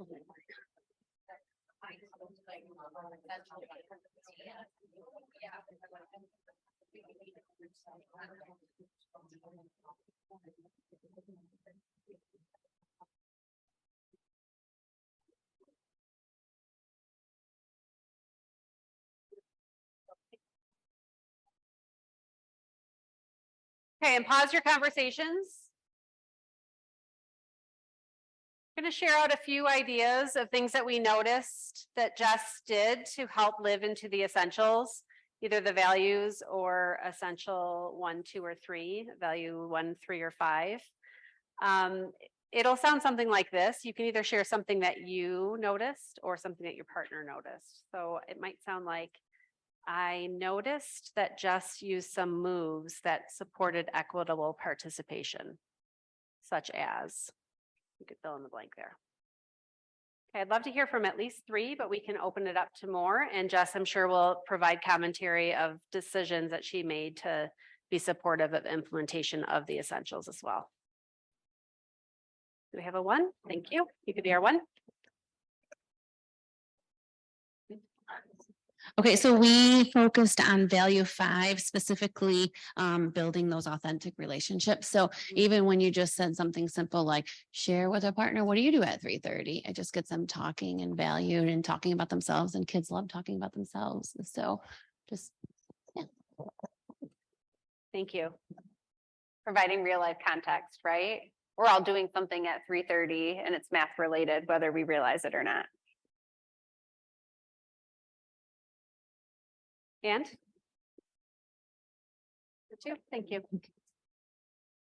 So Jess here did the value 2, and what we noticed was you had the students repeating the words like the actual math terms, and that is essential for like our high ESL population. And so that way they're getting those words and the connections with the pictures when you're doing your math talk. Thank you. And I think I saw a 3 over here somewhere. Thank you. I chose essential 3, and I noticed that just being able to monitor the talk, she was monitoring their talk, creating space for them to express themselves with the hand on the heart, or the 1, 2, 3. What things did you connect to that? Go through the whole list. There's even more.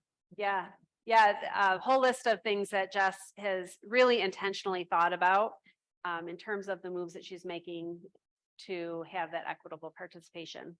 Jess, is there anything else you would have hoped that we would have noticed? No, I think we should get into the next part. Okay.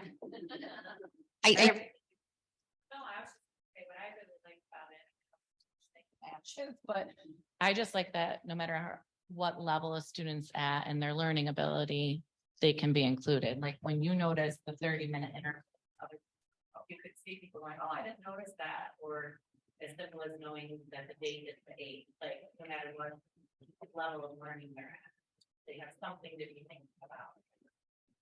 Yeah, it sounds like you're talking about equitable participation, and it's also very inclusive for wherever you're at in your mathematical journey. Nobody gets labeled during number corner when they make a noticing about a pattern. Helps build that math identity. All righty, with that, are we ready to go into the next portion? Seeing our time, we're not going to play the game for very long. Just to provide context, I would play it longer in the classroom. Sound good? Okay. All right, boys and girls, we've been talking about our fact strategies. Everyone say strategies. Help me to be an efficient mathematician. Be an efficient mathematician. Yesterday, you're going to pretend you remembered, we talked about doubles and near doubles. And I'm just going to remind you really quickly, everyone say doubles. Doubles. 2 of the same numbers. 2 of the same numbers. Helps us be quick and efficient. Helps us be quick and efficient. And then we have near doubles, and this was new to our brains. Near doubles is any fact strategy that's close enough to use doubles to help us solve. So we built some of these arrays over here, and then we decided to add an extra one on. Everyone say add. Don't make friendly pairs. Those were near doubles facts. Close your eyes. Picture a number line. Do 5 hops on your number line.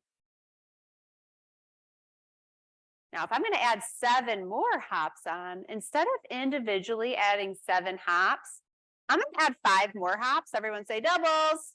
Doubles. And then I'm going to hop 2 more times. That's an example, you can open your eyes now, of a near doubles fact. I could add my 5s together and then some more.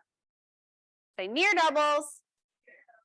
Any fact, we can use doubles to help us solve. They're usually close to each other on the number line. So today, we're going to play a really fun game, and it's going to have doubles, near doubles, and discards. But first, before we do that, I have some learning intentions for you, okay? I'm going to read it to you, and then you're going to read it back to me. Give me a thumbs up if that works for your brains and your bodies today. All right. Mathematicians talk about math. Mathematicians think flexibly about numbers. Thinking flexibly. What do you think that means to think flexibly? I want you to think first, and then I'm going to open it up for you to discuss with a partner. Mathematicians think flexibly about numbers.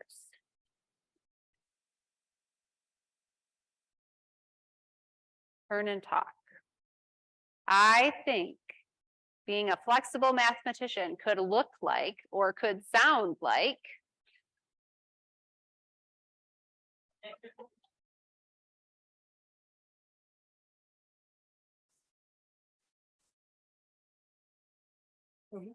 Yep.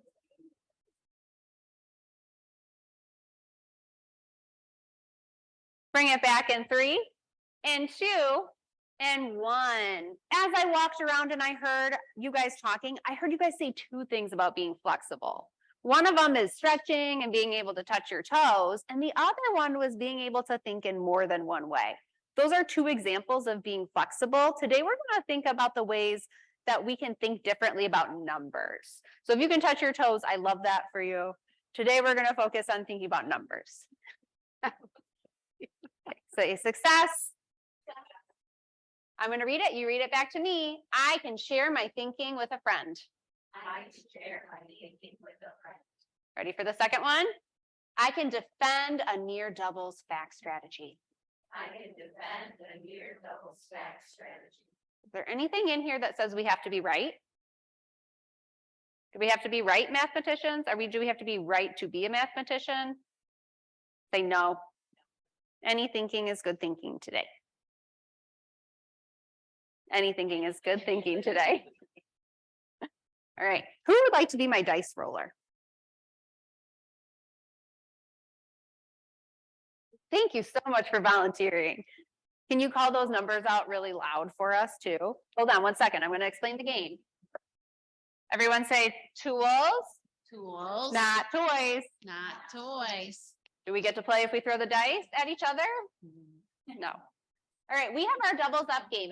Every time we roll the dice, there's going to be 2 numbers. We're going to be adding those numbers together, and your job is to figure out, is it a double stack strategy? Did you use a near doubles? Or discard? Let's try it together. All right. 7 and 5. 7 and 5. Close your eyes. Think about how you might hop that number line, or how you might group those base 10 matlets together. Okay, turn and share with the seat partner. What do you think?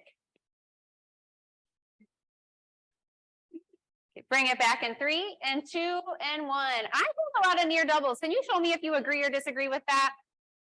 Who would like to defend? Who would like to defend that thinking? Why is it a near double stacked in your brain? 5, 5, and 2. So I could say 5 plus 7 or 5 plus 5 plus 2. What does that equal, everyone? 12. The first one to get to the bottom wins. It's a race. All righty, can you roll our dice again? 5 and 4. Think in your head first. Give me hand to heart when you think you know.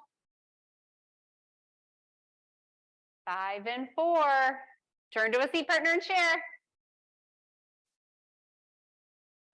Doubles, near doubles, or discard. Bring it back in 3 and 2 and 1. Show me a 1 if you think doubles. Show me a 2 if you think near doubles, or a 3 if you think discard. Wow, I see so many 2s. Could a friend defend why they think 5 plus 4 is a near double? You could do 5 and 5 for a double, and then take away 1. Turn and tell your seat partner that.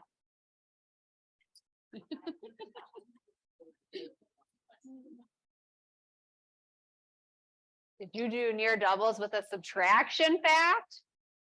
Say yes. Yeah. All right, let's roll the dice again. 8 and 9. 8 and 9. Turn and tell your seat partner. Yeah. I really want near doubles to win. Okay, what is it, guys? Near doubles. Near doubles.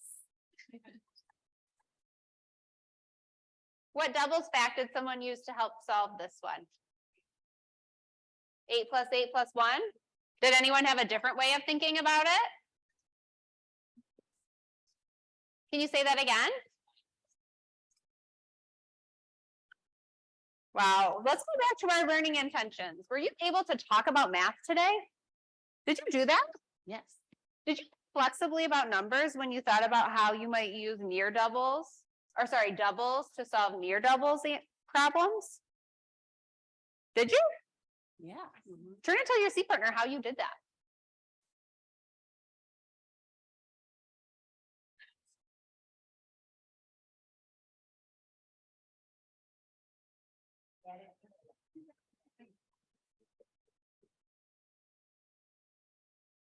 Bring it back in 3 and 2 and 1. Turn and give a friend an affirmation or a compliment this morning. You're a great Nancy. One compliment you might give is, good job thinking about numbers. So, yep, I'm on. So let's put our educator or leader hat back on. We'll step out of that student space and think about the moves that you were watching Jess engage you in, the connections to the essentials, or some number corner specifics, because I'm sure there's a lot of things that are now kind of reeling around in your head that you are wondering about. And know that before we break for lunch, which is in just a couple of minutes, we're going to invite each of you to use a Post-it note to write a question or a wondering about number corner that we can come back to right after lunch when we talk about logistics. So let's open it up to a few statements. I've never had to use a calendar before, but super smart to put everything backwards so you don't have to search for it every day. Oh, it does call for you to do that in number corner. That's not a just move. That's a math learning. Either center. way. Yeah. Either way, you appreciate it. Yeah, I do too. Yeah. Makes it easier for sure. We were talking about how would you respond to a discard? Like how far apart does it need to be? Because you might have a kid that says 3 + 9, they did 6 + 3, they used a double. Like how far apart do you as the teacher want to get them to think about a discard? Yeah, I think in 2 different ways. I want there to be clarity in what a near doubles fact is, but I also want to leave it open-ended for students to be able to interpret that near double as they wish to. I think I would, if somebody had done, can you use your example again? And they did. 3 + 3. Yeah, that would be okay to be a near double fact for me. And I probably would have people turn and talk about it and see if they agree or disagree. And if someone disagreed, I would have them share why. And if they said, well, those aren't super close on the number line, I would say, you're right. But did they also use doubles to help them solve it? So that could be a near doubles fact.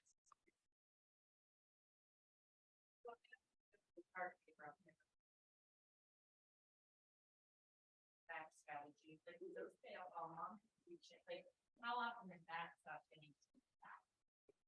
These are like moves that I just make in my classroom. We're required to have learning intentions and success criteria in my district. And as far as anchor charts go, I always appreciated if there was something that I really wanted the kids to like create alongside me. This would have been something I would have made with them. So I guess.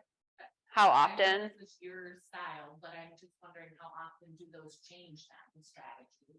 Not aligned with our math theory, we all have different math theories. Mhm. So how often do those typically change? Is it a month, the strategies, or every couple weeks? Like, Yeah, that's a hard question for me to answer because I think about it in the moment rather than like thinking about them in a monthly sequence. I probably would make them and keep them easily accessible for the entire year. So I would like continue to put them on top of each other. And then when we came back to our near doubles, I would get this out again and be like, remember this? Yes. oh, you don't think. This I would do daily. Mhm. As these come up, I would do them as they came up. I just was curious how often. Yeah. Sorry, that's not a super clear answer. And as a person, as someone who taught bridges with number corner before, I saw the box of vocabulary over there. And some of the vocabulary might be words like double and near double. And I used to hang the vocabulary words up Mhm. near my number corner that went near it. So if you aren't an anchor chart person, there are vocabulary cards that go with it that are much smaller. If you don't have the space to, they're about the size of the double 10 frame cards there. And they do have. And that's in our kit. Yeah. Yeah. I believe The vocabulary cards are amazing. It'll reference.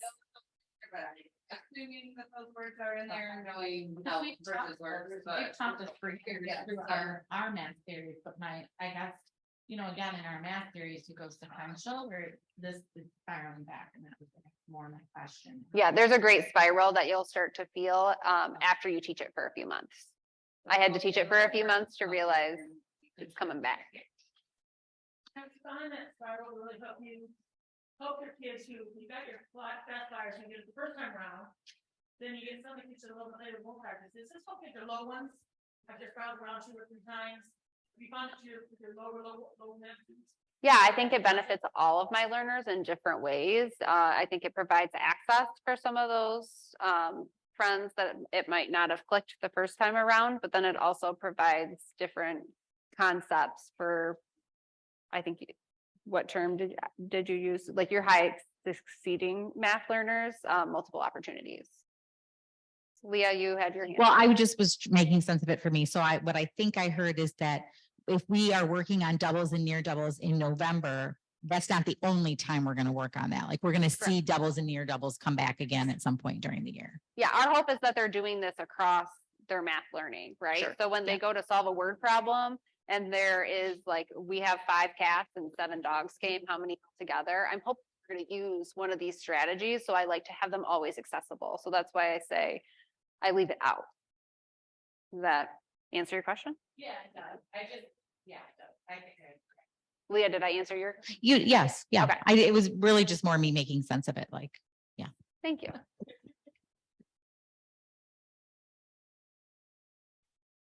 Ready to shift? Sure. Okay. It is about time for lunch. And so we're going to invite you to do 2 things. The first thing that we'd like you to do is write a question, a hope, or a need and add it to the parking lot. Parking lot's still over there. You've done a wonderful job of adding those. But notice that coming up on our agenda is that organization and logistics piece.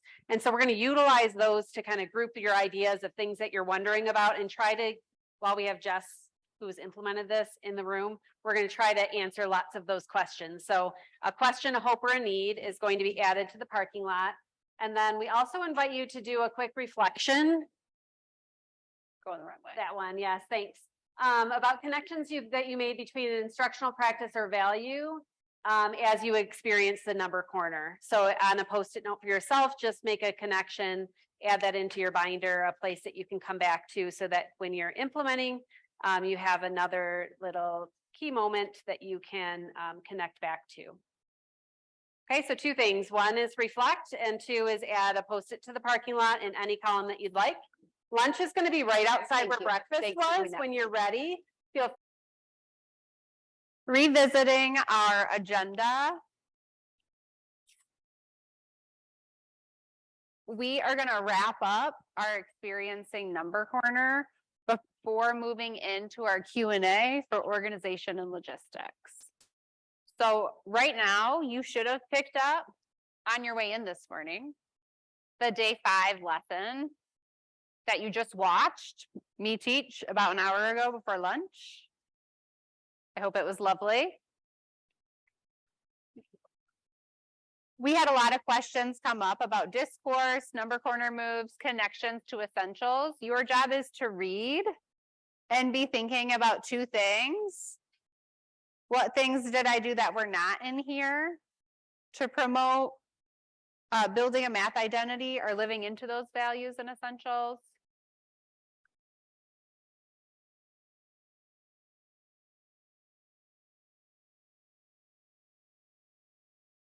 And how did I live into this lesson?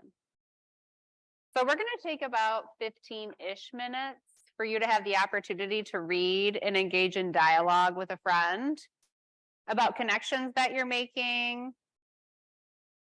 You saw it come to life. Now you get to go back and see what it would look like as a teacher to be reading the lesson. Again, it's second grade, November, day 5. What questions do we have about rolling into our soft start?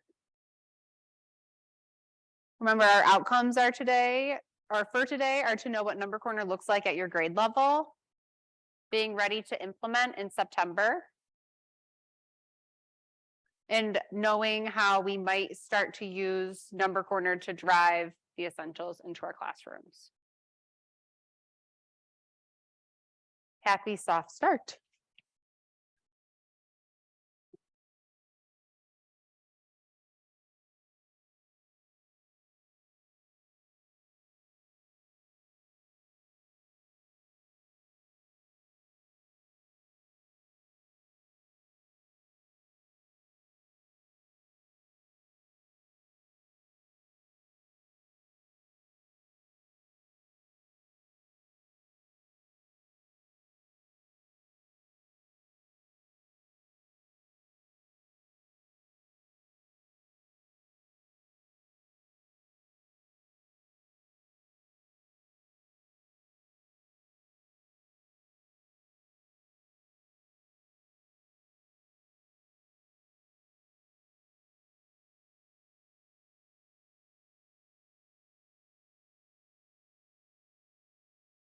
So again, during this time, we're reading and connecting with an elbow partner or table mate.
Yeah, exactly.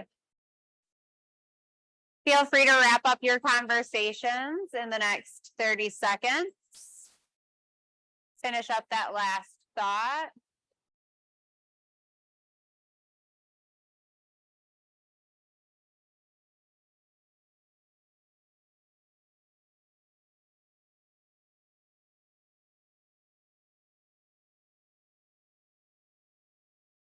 Sonia, is that enough time for your virtual participants?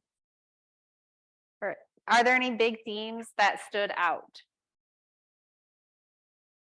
We thought about our essential. We watched Number Corner, or experienced Number Corner, I should say. And then we had the opportunity to read and engage in dialogue around the actual lesson. What themes stand out? I think repetition or repeating their findings shows that you value what they have to say. Like when you repeat what, you know. Yeah, one discourse move that I had, or one teacher facilitator move, was to continue repeating things back to me. I did that, one for engagement, and two for some of my friends that I need more than one exposure. Not always just them, you do things that they you're repeating them. Yeah, Number Corner is not a time for the teacher to stand up and be the star of the show. It's to highlight student thinking. Thanks for bringing that out. I appreciate that. What else? Sorry, Leah, I didn't give you the chance to run. That's okay. My mic, that one died. So I'm ready now. Now no one has anything to say. I can share what Megan and I talked about. So we talked about how your facilitation moves, we felt like that kind of comes with time, right? Like we can't expect to look like that maybe on day 5 of September, right? Like it mentions the think, pair, share in the margin there. We noticed that. But we noticed you did that a lot throughout, like your whisper to your partner. And so we think that over time, teachers will get better and better at those facilitation moves that maybe aren't right in there. Yeah, I think I have had a lot of learning opportunities in my short time with Number Corner. That's not the expectation for September day 5, or maybe even November day 5. Yeah. It's just about having a starting spot and trying our best to bring children high quality math. Thanks, Leah. Yeah, I think we have to give ourselves some grace this first year, right? Like we need to figure out Number Corner, and then next year we really focus more on, not that you won't use those facilitation moves, but I think if sometimes we try to, especially those of us that are here the first week of August in the summer, like sometimes we try to do it all at once and aren't as successful. So. Grace from your Macomb consultant. We love that. Trish, is there anything you would add before we move on? Yeah, I'm thinking about one of the first questions that we're going to talk about is those team meetings. You're going to have an opportunity to meet with a leader every month. And in those leader meetings, these are things that we want you to be talking about. We want you to be prepared for the next month in terms of like, what materials do I need to copy, and what poster do I need to make? We want you to be ready for that during that meeting, but we also want to give you an open opportunity to talk about what's going well and what are you struggling with, and what do you need more support with, or what can you support others with?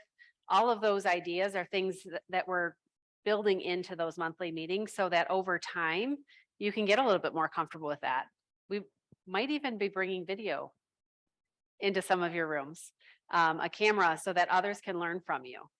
We'll be looking for some educators who are willing to let us come in so that we can share some video in those team meetings so that others can continue to learn. Trish, you said something really important about having the time to reflect and ask questions to leaders. And I think one thing I would just want to highlight is that the intention of the monthly meetings for the leaders is going to be for us to provide them stuff, so that we're going to be constantly taking your feedback in to see what you guys need as you implement this tool.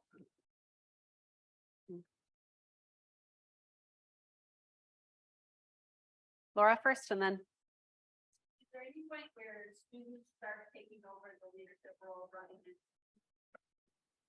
In my classroom, I never had someone fully taking over for the entire time, but for some updates, like I would have a second grader come up and switch the calendar marker around and maybe call on friends. But I had myself, like, I would hold myself as the facilitator of the discussion to highlight student thinking. Does that make sense? There's also a fifth grade in October, you get to measure rotting carrots. I did not like doing that, so that was always a fifth grade job.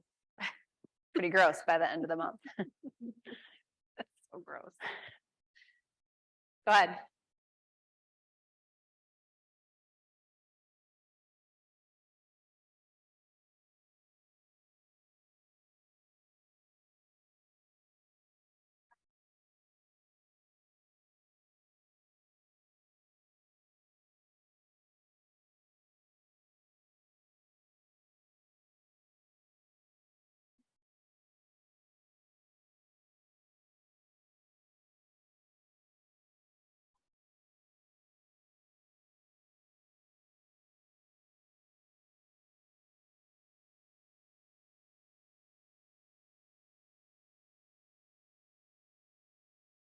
so you're worried about kids and having equitable participation, those that aren't interested in participating?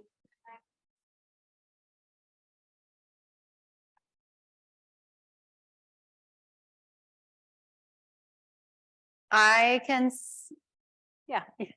The district that I serve is a high needs, like read across every social economic status. And there are definitely different types of students that come into every learning space.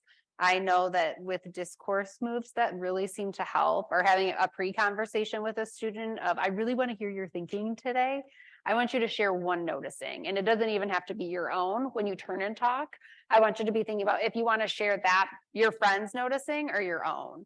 I found that having like a pre-meeting with a student was really helpful for them to engage in that time.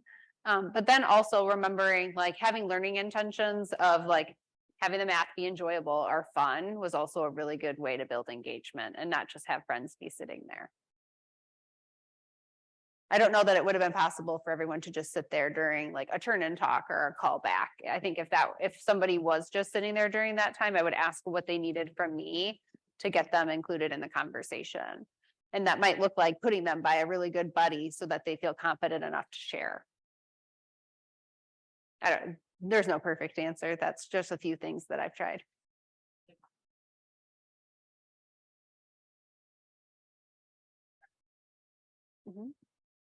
Yeah, a sentence stem is always great too. Everyone's going to say, I noticed. You might build onto that thinking stem or you might not, but at least today you were able to say, I notice. And one of our learning intentions was mathematicians talk. Trish, anything that you would add to that? I think it was a great summary and I appreciate the add-on too. We're really working on building a culture where all kids are knowers and doers of mathematics. And so when we lift that into the room, when we use picture books and we provide sentence stems and we support all of our learners, give them opportunities to maybe some choice of who they are chatting with. Those are things that are going to over time make a bigger impact on the children. Give yourself a bit of grace though. You know, we're going to get started with this and it's not going to be perfect in September. We're going to have lots of supports for all of you and for the leaders throughout the year.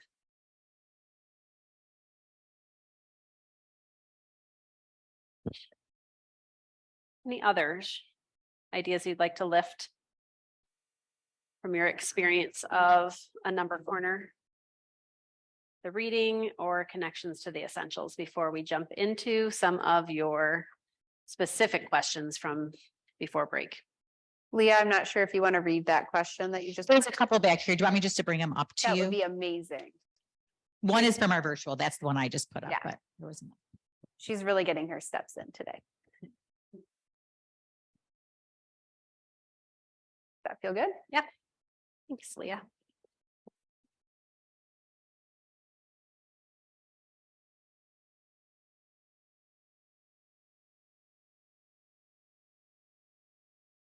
Oh, great.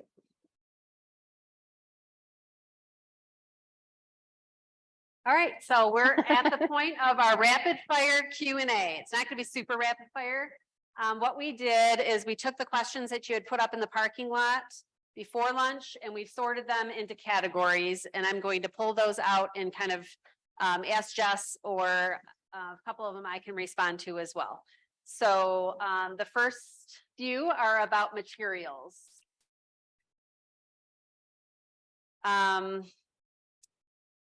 This is a grant question.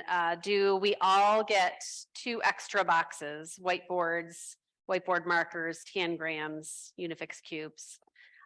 So everybody received 2 boxes that, or should have received if you're part of the grant, 2 boxes that contain your kit. It's the materials that you saw over there. That's a 4th grade kit. And then the binders were in another one. You saw that in the unpacking video. In addition to that, there is some required but not included items that Math Learning Center suggested that classrooms would need. We didn't make the assumption that you already had those, and so we purchased them. So K2 looks different than 3-5. K2, I don't have the list right here in front of me, but you got like Unifix cubes for sure. That was a lot.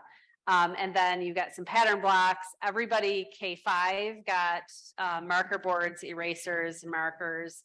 So there's a kit that was K2 and a kit that was 3-5 that were suggested materials that we didn't assume that you had in your classroom. So yes, everybody should get additional materials besides the 2 boxes that you have. And those have already been shipped to the same address that we shipped the number corner kits. So if you received your number corner kits, the second order should also be in your possession, unless if you are a brand new ad and we're like swapping kits from across the state. There's like maybe 5 people that is a concern for. Trish, can you let them know what the name is? Like what that box might look like? Because it's not going to say number corner on it. It does not. It says EAI, which is just a manipulative company. It's all should be coming from there. And leaders, like the boxes of boards, like the whiteboards, as Kim said, you don't have to like unpack all that. It's just one box, it's for a classroom, hand it to the teacher. Another question is, do the workbooks come with the program? So I know this group asked, like, what about in November? There's no extra sheets to copy. Well, there are workbooks that we could have purchased for you to utilize with your students. Or you can choose to make copies. You have the hard copies in the binder that you have there. We chose not to make the purchase. And the reason that we chose not to make the purchase of those is that the experienced teachers of Number Corner found that oftentimes they weren't utilizing those workbooks, and it was another piece, it was like 3 pieces of paper for a whole month. And then the kids had to have a workbook that they had to like hold on to. The teachers were preferring just to make copies. And so with that being said, there's a stipend that's available for additional materials, paying you for attending in the summer. An email just went out to your leaders this week or last Friday, maybe. But essentially our grant has provided $850 for every educator that's part of this project to use for stipend for summertime, June and August, your monthly meeting times if you're planning before or after school, and then additional materials, which Jess will share with you a few like organizational materials. But if you wanted to purchase those books for your students, that could be a purchase, or your district could use it to pay for copies. Yeah.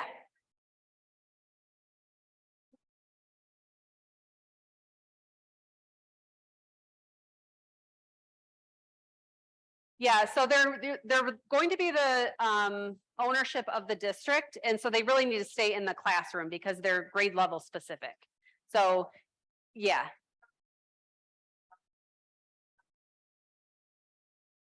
At the end of the world, yeah, we're not having you turn those back in.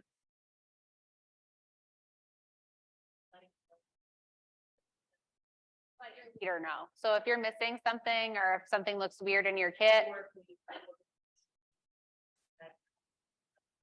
that would be a reimbursement. So you would purchase it, your leader Or the leader would Your purchase it? district is going to request some funding from our organization, then your district, however you order stuff inside of your district, it's just gonna go through their finance department. Yes. Yes. Does that help? Yeah. Okay, yeah. Yeah, we didn't want to micromanage and say everybody needs this 7-drawer chest and then hand them all to you, because that's not how everybody organized. You might not even have that space in your room. You might already have something that's going to work. So we didn't want to micromanage any of that for you. Instead, we just kind of built into that stipend of $850, like some different ways that you could organize. Do you want to speak? to a Yeah, few can I different add some ideas things right now? then? Yeah. I have two things that were standing out to me. You said teachers appreciated printing packets. I can share in my classroom. I appreciated printing by the month because there were so few papers. So like for my entire team, I would come together and we would all disperse what we were going to do. And I would say, okay, I've got the packets, and it would be like 3 pages per kit. And then when December came, we would do the same thing again. These are from the Math Learning Center. This is examples of how teachers store both Number Corner and Bridges. You do not have this much stuff coming to you in your kits. An example of this stuff is right over here by 4th grade. That's as much stuff as you have to worry about storing. I personally found that having bins out and accessible to kids was the best way for me to do it. I would have things in caddies and they would just be living in spaces that kids could access them whenever they wanted to. I appreciated offering voice and choice. So these are a few ways that you might think about it. Some people appreciated having smaller bins for all of the different manipulatives. Some people appreciated having like baggies per student that they would change up every month. It's really going to be giving yourself the grace to take the time to figure out what works for you. I know what I used my first year in Number Corner, I didn't use my second year. I completely switched up my organization system because I realized that I wasn't going to put my Unifix cubes away after the first unit. I was going to use them every single unit. So I liked to have those things really easily accessible. I said a lot of words. Yeah.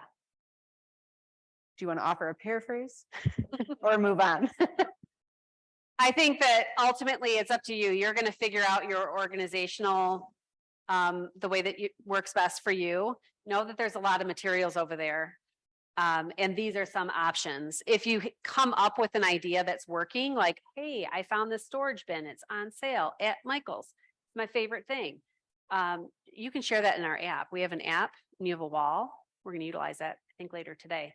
But share those types of things like, this is a deal and this is working for me. Or I can't figure out where to put this, or I don't even think this is in my kit. People can help you out because we're all kind of in this boat together. All right, our next one is scheduling and logistics. This one, it's the screen said rapid fire, and I'm going to kind of rapid fire these ones because some of them are going to be really quick, I think. All right, is the expectation that we start on day 1 of school, or do we wait until after the first week of school? First day of September, because you're not going to want to start doing September and August. That's confusing, right? But what I would do leading up to those days is pull all of the kids over to the Number Corner and start to talk about the different workouts that you're going to be doing and the expectations during that time. So I would practice turning and talking. I would practice what it would look like to flip the calendar grid over, and I would start to build that classroom community so that when it gets to be the 1st of September, which I think is on a Labor Day weekend, so it's like the 3rd, they have that efficacy to be a part of the community. Thank you. So so the answer is you want to start in September because that's when the calendar starts, is September. Your first school day might be the 5th of September, or it might be an end of August. If it's end of August, you're going to kind of intro the kids to this space in your room in ways that make sense to you. If not, then you're going to start on your first day. Okay, here's a big one. This person is wondering, are there more lessons than teaching days? Do I skip lessons sometimes? What happens on the weekends? And what about snow days?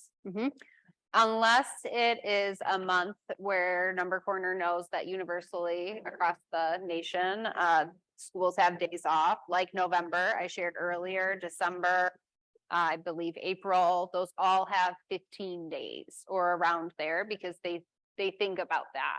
The other months all have 20, which should be about the number of days that you're in school. I know that my district has early release days where we have professional learning in the afternoon. I always still did number corner on those weird days because it provided a great structure for my kids to come in and know that that's what we were doing.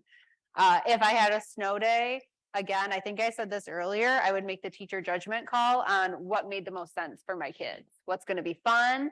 Do I need to do all the updates for all the days and take a day to do that? Or should I go on to the next activity? I think your first year implementing, just get through as far as you can each month. So if you only finish part of day 2, on day 3, you're not going to finish up day 2. You're going to do day 3. We're not aiming for perfection. We're aiming for progress. And so just like that, you answered the next one, which was, what if we can't get through the lesson? Should we continue the lesson the next day or start a new review? Should start a new day and review. What are your thoughts based on what Jess just said? I like that. We can't hear you. We are going to we're going to move on to the next day, right? Something comes up during my number corner, something comes up during that time, like there is a fire drill. What do? Go to the fire drill, right? Do number corner. What are you talking about? And then we would just go on to the next day, right? Yeah, unless you can fit it into some later time. Number corner is also a great thing to do in transitions. So if you could find some transition time, like, okay, hurry, we're gonna line up for recess and we're gonna flip the calendar grid. Yeah, Get or savvy. I need to settle you down after the fire drill. Yeah. Come on back, right? So what do we do if we miss a day? Those are those. Okay, here's one that's a little bit different. Okay. This has to do with your actual lesson that you did over here. Okay. So would you complete the entire doubles game until you get to the bottom of the chart? I know we finished kind of early because of lunch and we were kind of doing a lot of reflecting, but if this is your real lesson, how would that have played out? If it were my real lesson, I would not have taken as much time with the calendar grid, and I would not have taken as much time as I did with the update because you guys would have been familiar with that routine. So I would have been able to get more through the game. I also wouldn't have needed to spend as much time talking about what a near double and a double facts were because you guys would have literally just been talking about that yesterday. So I would have probably been able to get through more of the game. However, if that played out in real life and my 20-minute timer went off, I'm going to be done because I'm going to come back to that game in 3 days. So what was the point of this game, boys and girls? To think about doubles facts and near doubles facts. Okay, we're going to play it again on day 8. And I'm also going to put it in your indoor recess bin. The kids really enjoy these games and they are a very fun thing to leave for a substitute. Or if they earn extra fun sort of time, math games were a really good thing to add. Jess, did you just say that you use a timer during number corner? I love a good timer. Do you? Yeah. Can you say more about that?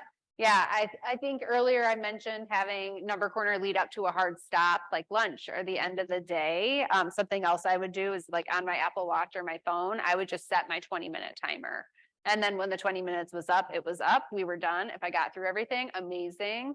If I didn't get through everything, amazing effort. We're going to try again the next day. Does that answer your question? Yes. I also, to add on to that, on days that you do more than one activity, if it's not an update, so let's pretend that I was playing a game and doing something else, I would split my time up. So I would set 2 timers, one for 10 minutes and one for 10 minutes. And then I would know I was equitably spending my time. Very nice. Good suggestions. Okay, that is all we have for materials and then scheduling logistics. Is there anything else that is kind of circling around your mind now that we've talked about those 2 things before we get on to the next topic of digital resources? We have one here, Trish. Yeah, go ahead. Don't apologize.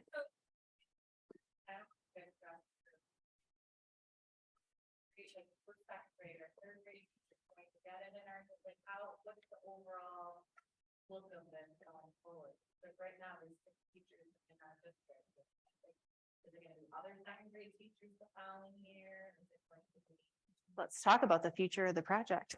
Yeah, so it depends, right? It depends. So our goal is to use Number Corner as a vehicle to implement the essential instructional practices, because we know that right now the essential instructional practices, many of you opened them for the first time today or in June, and they're not really in our classrooms yet. And so we're utilizing Number Corner just as the vehicle to get them into our classrooms. And so this is kind of a pilot year.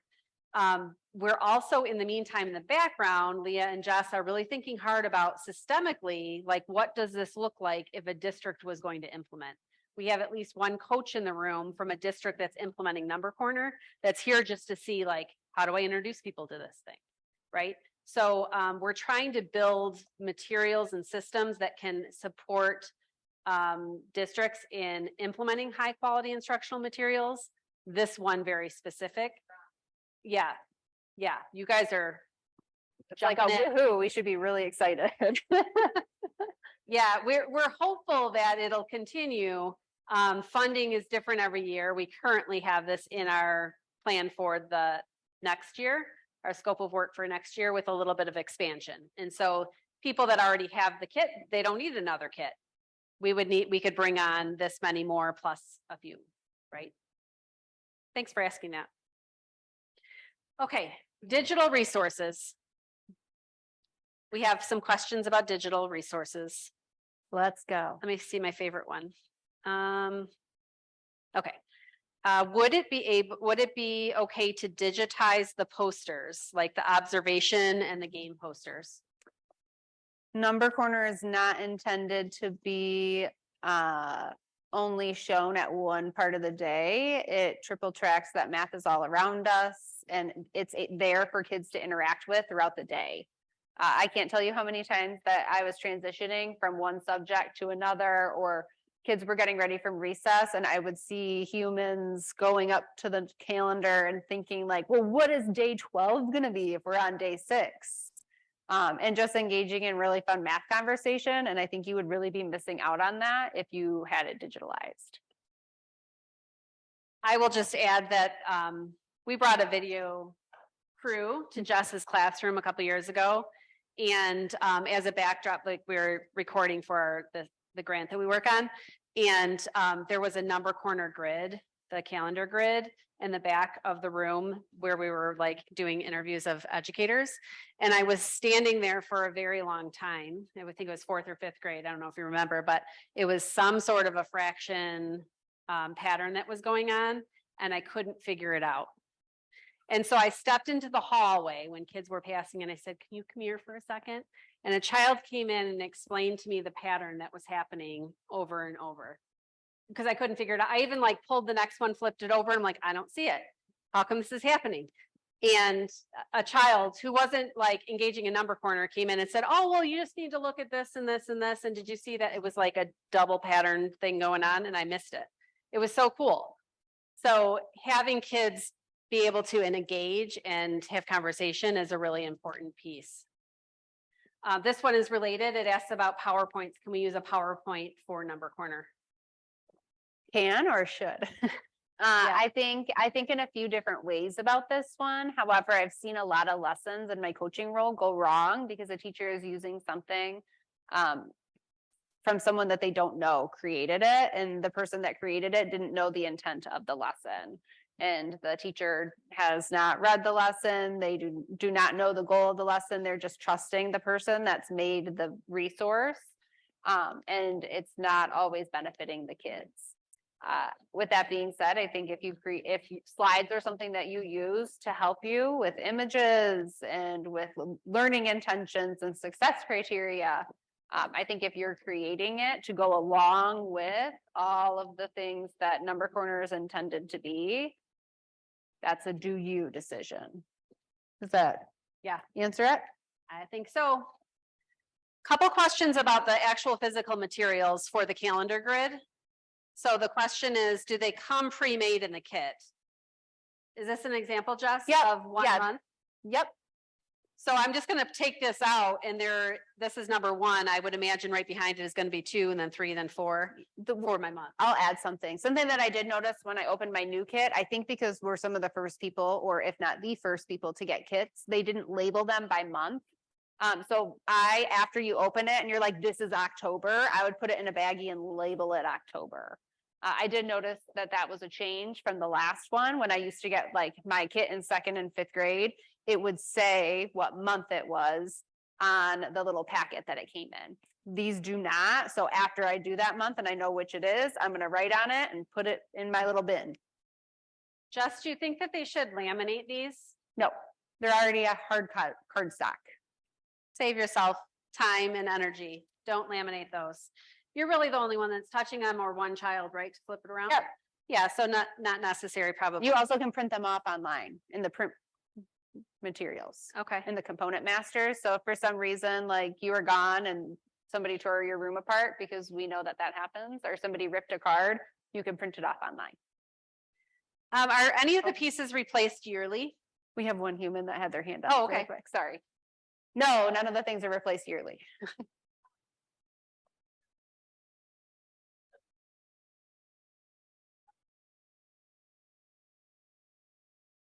No, I think that is another pattern that comes up after so many days. We can flip it over if you want to look. No.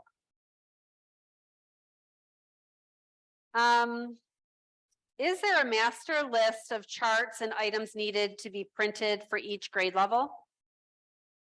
Not yet for the 3rd edition. As we engage in this work together, know that the app will be a great space for us to share materials, like the calendar grid observation that's in a PDF with the 2nd version that I printed and enlarged. That's something I'm happy to put in the app for each grade level for you to have.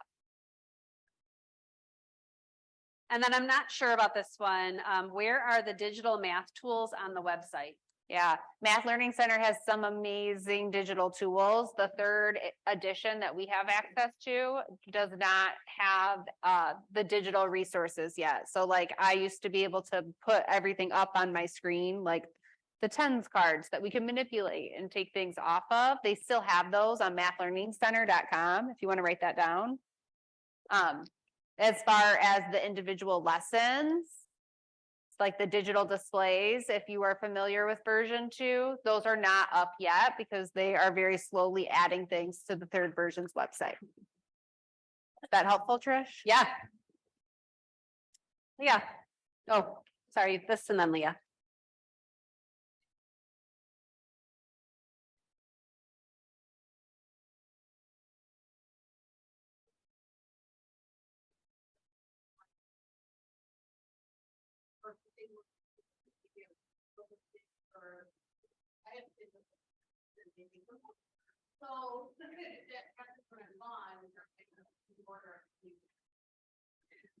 Math Learning Center does have a store on their main website, which is mathlearningscenter.org.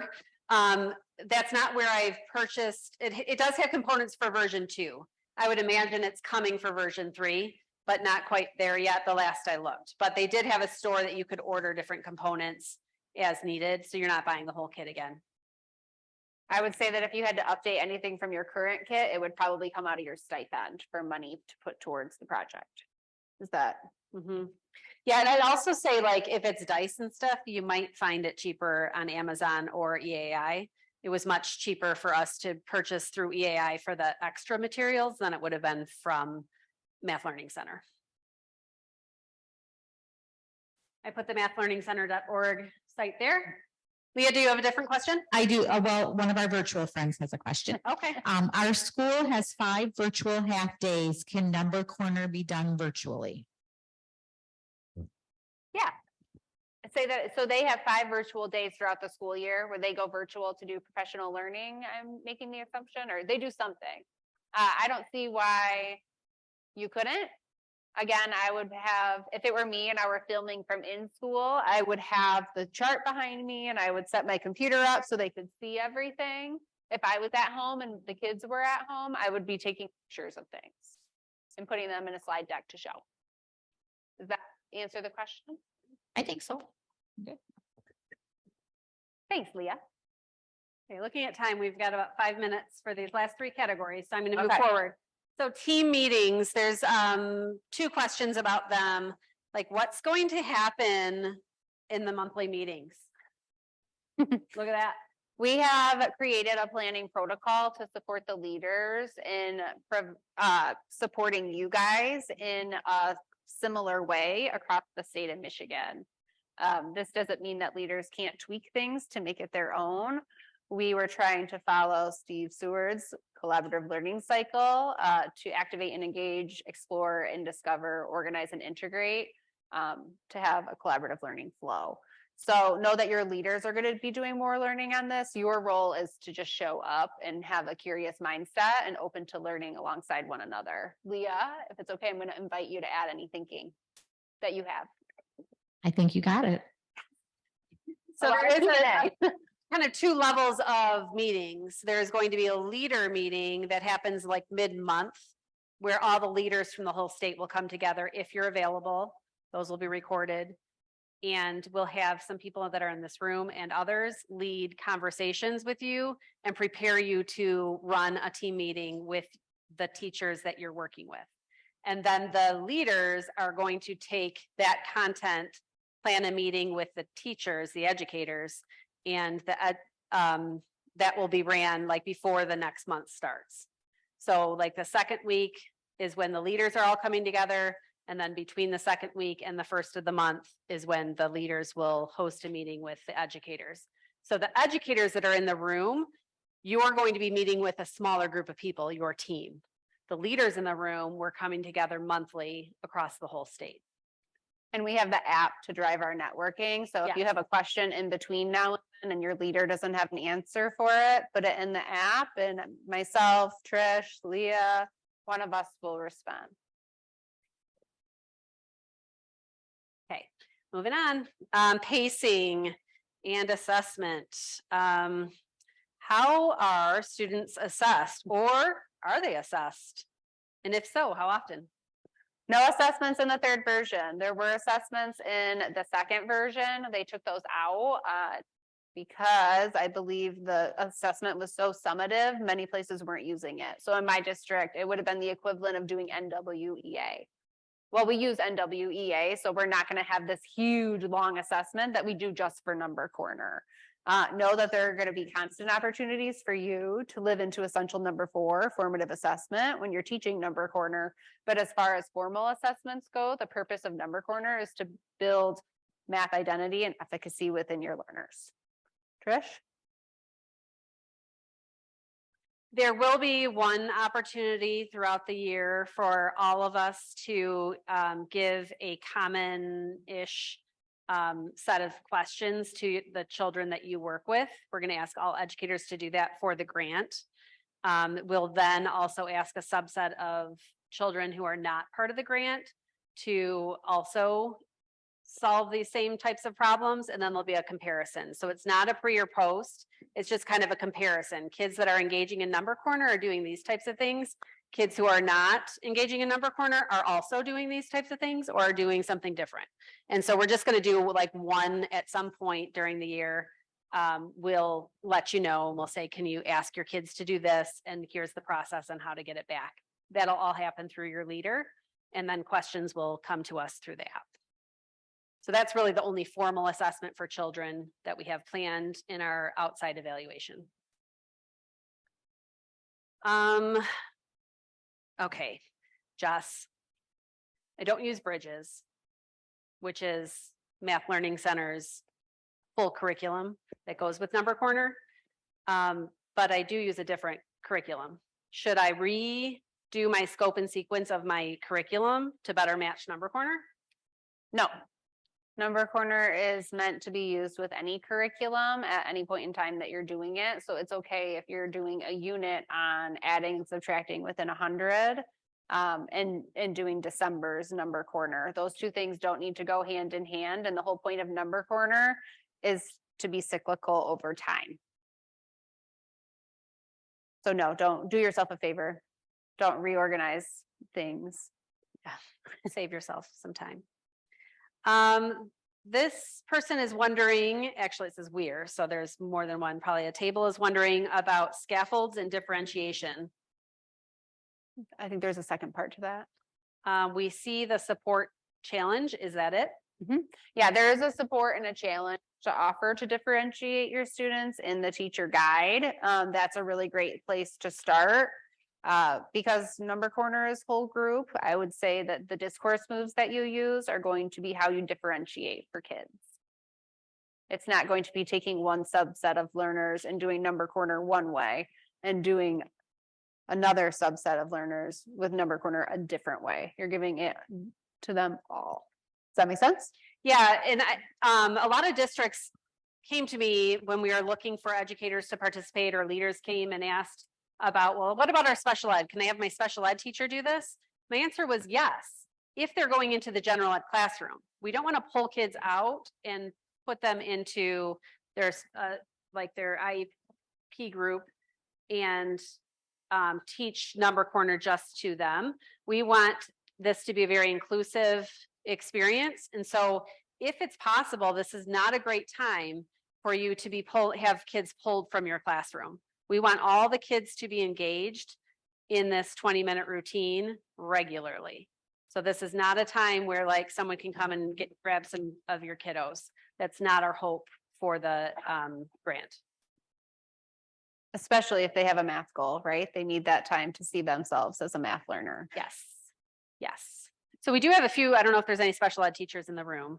We do have some special ed teachers that are participating, and they're going to lead inside of a general ed classroom with where their students are, which I think is an exciting opportunity for everybody. All right, Jess, there are some people who are wondering about your anchor charts. You talked a little bit about the anchor chart, and that wasn't part of like what you're going to see in the Number Corner. That was kind of your decision. So I'm going to start with this one. Would you recommend making all fact strategy anchor charts beforehand or with the students when you get to it the first time? With the kids, they love to co-create them with you, and it helps build, like they take ownership when they help you build it, in my experience. Okay, and then again, you talked a little bit about the timing of when you put them up and when you take them down, but this person is specifically asking about, since doubles and near doubles spirals, is it a good idea to post the anchor charts in the room for the year? You're going to find a lot of fact strategies within second grade. I didn't have them all up because that didn't make sense for our lesson today. I would just have them all readily available when you get to them. You're not supposed to know them yet because you haven't taught them yet, but if you're a second grade teacher and you get to doubles, I'm just going to leave this one out and we're going to revisit it. And then the last question, I saved this one for last. Uh-oh. What does a number collector collect? Calendar collector. Well, it says number, No, but okay. Calendar collector collects something different each month. So in second grade, we collect money, we collect time. In fifth grade, you collect water to measure volume, and carrots to measure weight, which is really fun. You collect a bunch of stuff. There'll be a different theme each month. Sometimes you'll revisit past themes from other months, but different each month per grade level. So I can't give one answer because that would be 5 per month. Or as our friend Steve Stewart would Six say, per month. he would say, it depends. It depends. It depends on the month and the grade level, but you're going to be collecting something. It depends. Yep. Yeah. Feels like we need to move. Yep. Yeah. I agree. Okay. I wonder if we might take 2 minutes. We're going to switch up our plan a little bit. So we are going to give you 2 minutes to stand up. Say stand up. Stand up. Find someone new. Find someone new. And engage in dialogue around the questions up on the screen. And engage in dialogue about the screen's questions. Yes. All the things. All the things. When you see Trish and I in this space with our hand up, you can thank your partner and head back to your seat. Go ahead.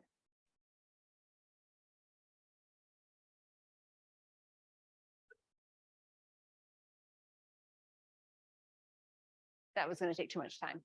Yeah. Okay.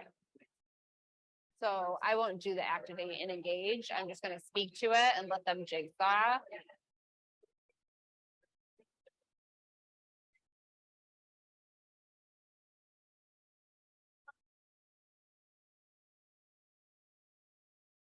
How are we feeling? Good.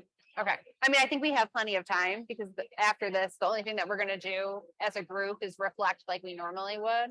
I think we can get rid of this because this is part of the flow. Does that make sense? Yep.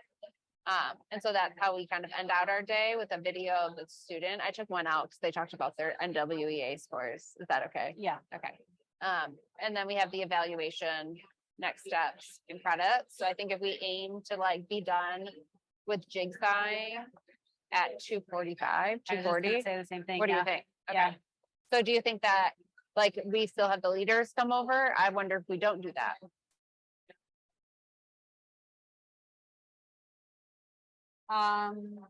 Because of time.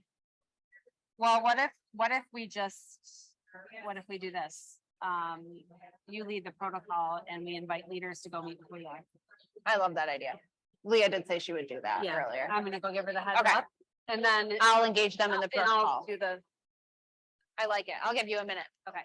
I mean, go ahead. I'll Okay. do that.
You're gonna talk about it with the leaders.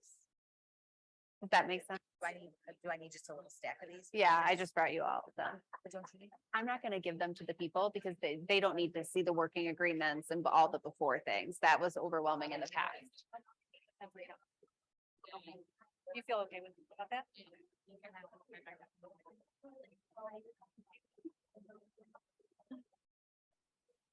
Okay.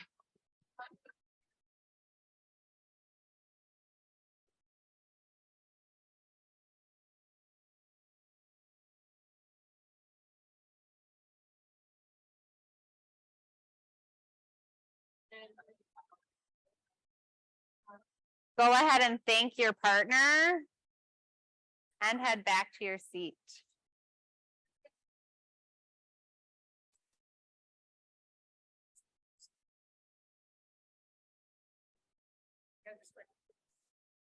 I don't know. 12 by 12. You mean all the cards? I would just leave those in there, the way I have them. Oh, yeah, that's enough room for one. Yeah. Mhm. I would just get Ziploc bags. I would just get Ziploc bags. Mhm. What's happening? Oh, yeah, that is cute. Let's see. Aw. See, they did exactly what we thought. I'm gonna call that out. Alrighty, please thank your partners and head back to your seat.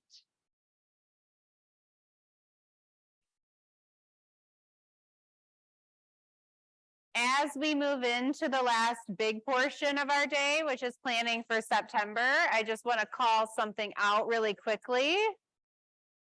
Just like we mentioned, kids appreciate looking at the number corner throughout the school day. We had the same thing happen with some teachers. We appreciate your excitement towards number corner, the physical thing. We're going to go ahead and move forward into our planning protocol, and we're going to invite you before we start that protocol to do a few things. Leaders in the room, can you raise your hand? Raise it real high, Kim. Okay, you guys are going to meet our friend Leah outside of the room after we give the other instructions. So again, leaders, you're going to stand up and you're going to gracefully exit to the back of the room where you're going to engage in some dialogue around our planning protocol and the expectations for what leaders in this project look like over the course of the year. If you're a teacher, I'm going to give some instructions and I'm going to formatively assess my instructions when I see you move. I need you to be in groups of 5 of humans with your same grade level and your stuff. So again, groups of 5 of the same grade level with your stuff. I know your space has been really comfy. We're going to stand up and get comfy in a new space, and I'll know you're there when I see bodies sitting down again.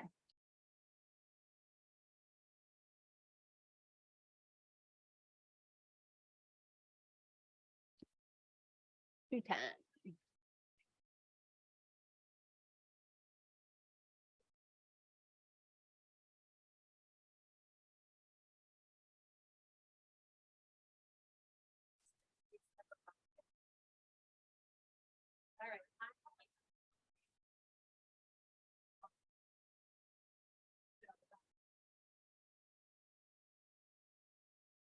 What? Have them work with the teachers with the protocol. Yeah. Did you? It's like you planned this or something.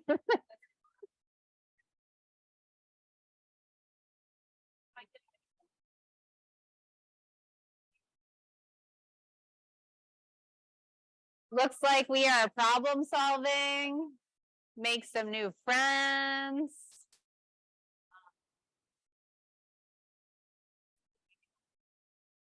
Sounds like we want to introduce ourselves. Let's hold off on that for just 1 second. We can engage in doing that alongside one another.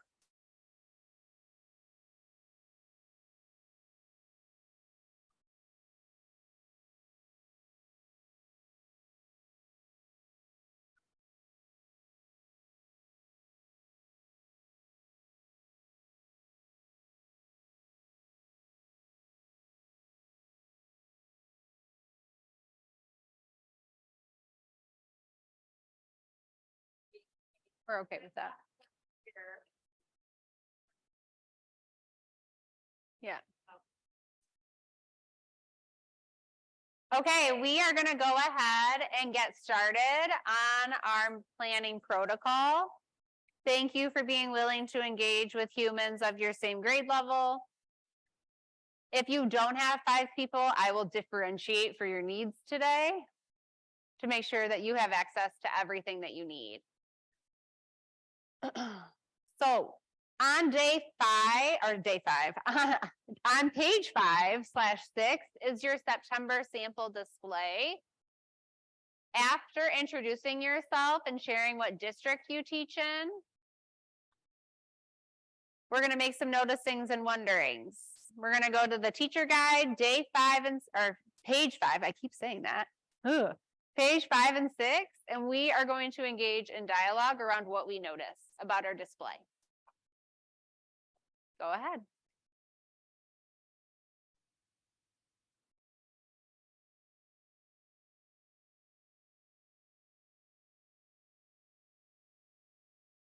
People grabbed the handouts. Oh, well, we can end the day with that hope, right? I like it.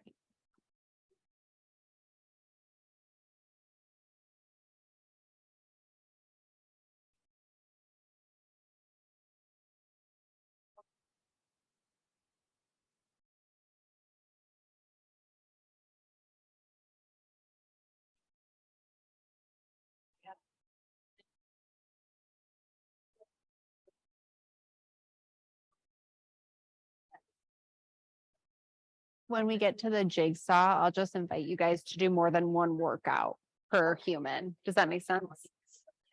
Okay, I'll explain more when we get there. Hi, kindergarten friends. When we get to the jigsaw, I'm just going to invite you to do more than one workout since you don't have 5 people. I'll explain when we get there, but just so you know. Yes. If you zoom out, you should be able to flip it.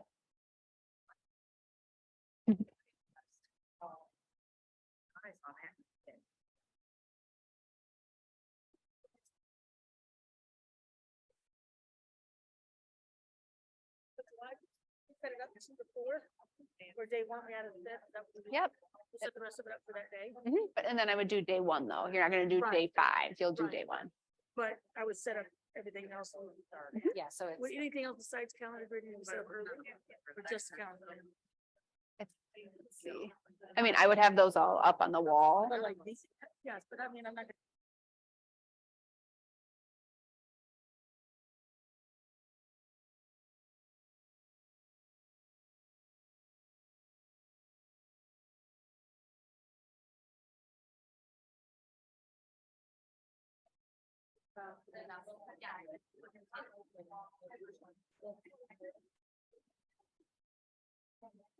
Did you find them? Here, do you want to take more? Oh, I took a little stab. Oh, okay. Yeah.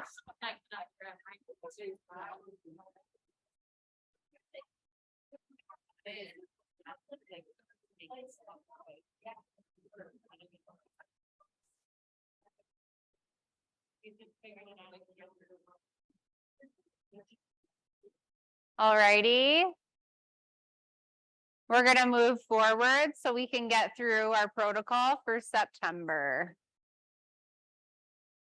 We noticed some things. I heard a lot of connections being made to the materials in your kits and thinking about what you needed to have out and ready to go, which takes us into the next portion of our protocol. The reason for having 5 people in your teams is because there's 5 workouts per grade level. You have a green sheet sitting in front of you with a space to jot notes for each workout. If you're in a group of 5, your job is to each take one workout, read about it, and prepare an elevator speech for your group. So again, if I'm Daily Rectangle, I'm going to read the introduction for the month, and then I'm going to go find what days Daily Rectangle happens in the day by day, and I'm going to quickly skim them to be able to say, hey, Trish, our Daily Rectangle is going to consist of 3 activities throughout the month. The first one's focus is odds and evens. The second one's focus is doubles, and so forth.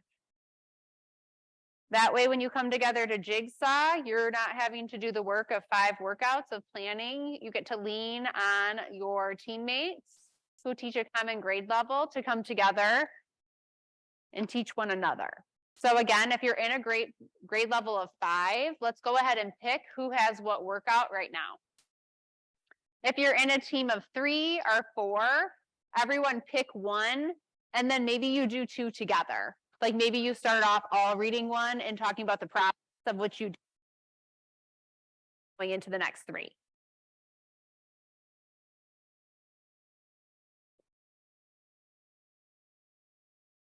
that feel smooth?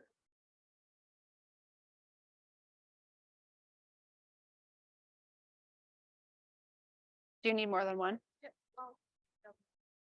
Probably at their other tables.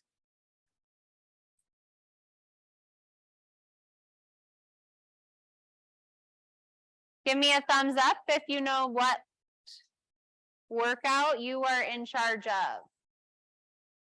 A thumbs up if you know what workout you are in charge of. I'm looking for all thumbs up.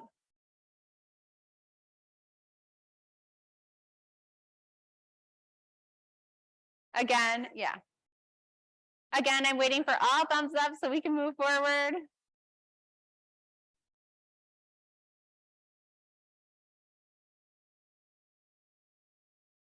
Alrighty, we're gonna take about 15 minutes to prepare our elevator speeches. So 10 minutes to prepare our elevator speeches per Trish. So do your best to give your teammates enough time to prepare their elevator speech, knowing that this is our last portion of our day that takes you into September.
All righty. If please pause.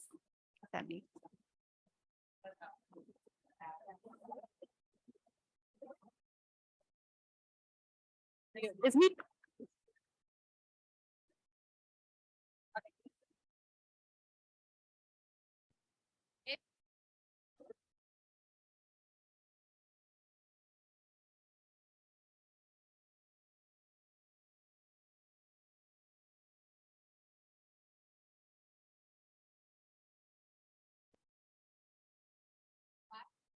Our next step for the school year. For the month of September. So again, wrap up your conversations in about 2 minutes, and then we're going to come together to reflect on our time together today, do our evaluation, get some sketches because you deserve it, and then take action.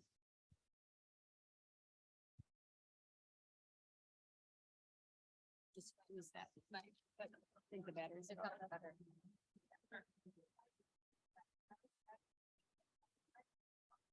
You were like not understanding why. Have I not been super clear about that? Like the updates versus. Yeah. I thought you were. They seem to really get it once I said it.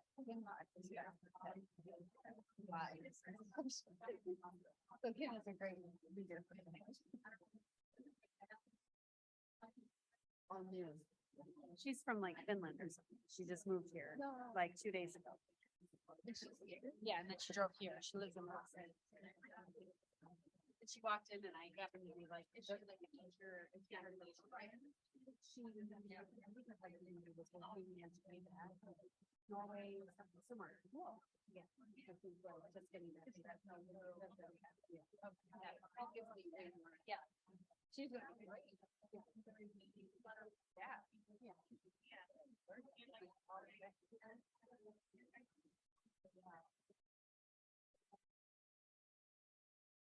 Feel free to wrap your conversations up and we'll come back together.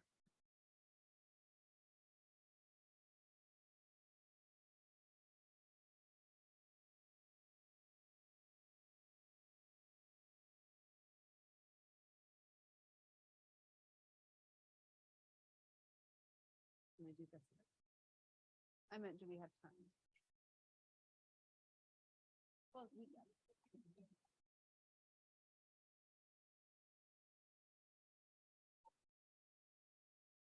All righty, we're going to come back together. Thank you.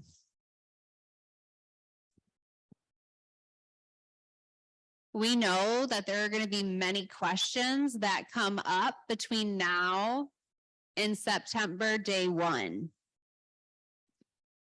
With those questions, you can feel free to reach out to your leader, and if they can't answer them, I believe there are some people standing on the stage who can, or who are able to direct them to someone who can.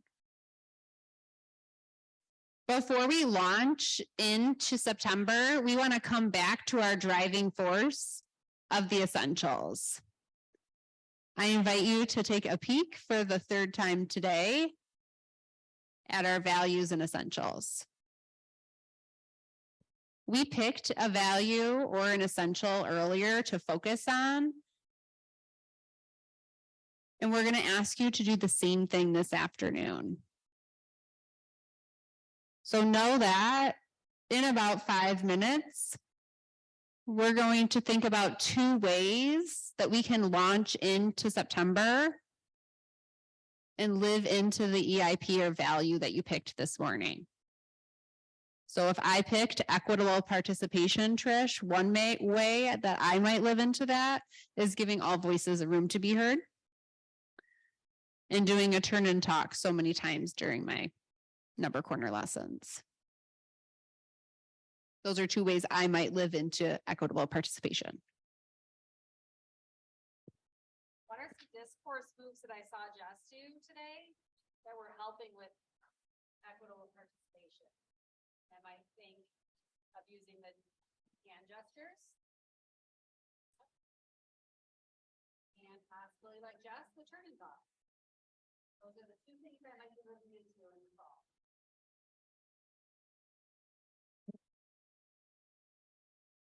In late September, your leader will plan to connect with you to find out how you lived into these. So feel free to write them on a sticky, write them in your binder, write them on that lovely lime green shade of paper because we know you're not going to lose it. And when we feel ready, we'll engage in dialogue.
They're part of the grant.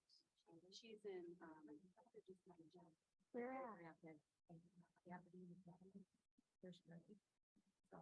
So close to downtown.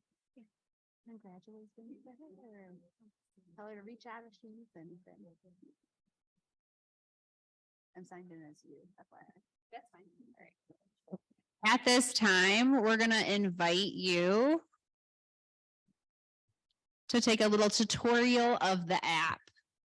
There have been a lot of things that have been mentioned today that will be shared in the app. So some of you might be wondering, where do I find that after today?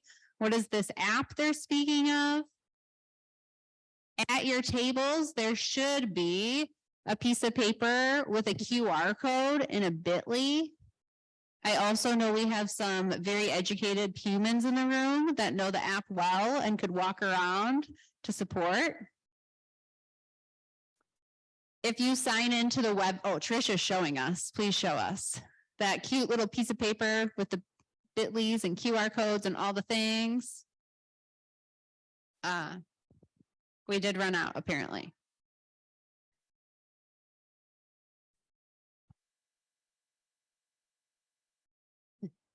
So as part of our reflection, if you're a part of the app, I invite you to head to our wall. If you have not been a part of the app yet, you will not see this on your phone. We have to have Heather kindly add you to the EIA Number Corner group. If you are a part of the group, feel free to post here. I won't post as Trish today, but you might add the 2 ways that you plan to live into your essential.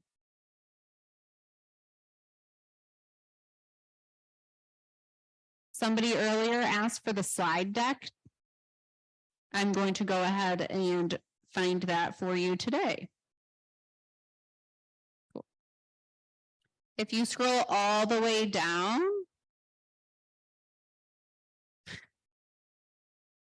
to event resources and click, and then scroll all the way down again, there's the Number Corner training, August 2023. You might click there, and from there you will find the agenda, the slide deck. Yes, we have some virtual participants in the room, and we thank you for being willing to engage in this learning from a distance today. But this is where you can find all of the items that we used. So if I click into the monthly note catcher, I can make a copy of it. And here is a copy of that PDF that you guys have. So this is what you use to engage in dialogue around planning for the month of September. Let's pretend it's October and I want to find this. It lives here. This is where we will be adding things to over the course of the school year as we continue to network with one another and share resources. So the PDF of the calendar grid observation charts, this will be a space that I will put them, not here, but in the event resources, EIA number corner, and that is it.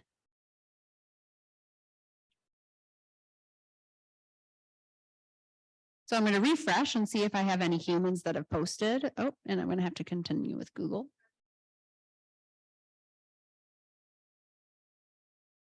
Right now, you're responding with the 2 ways that you're going to live into your value.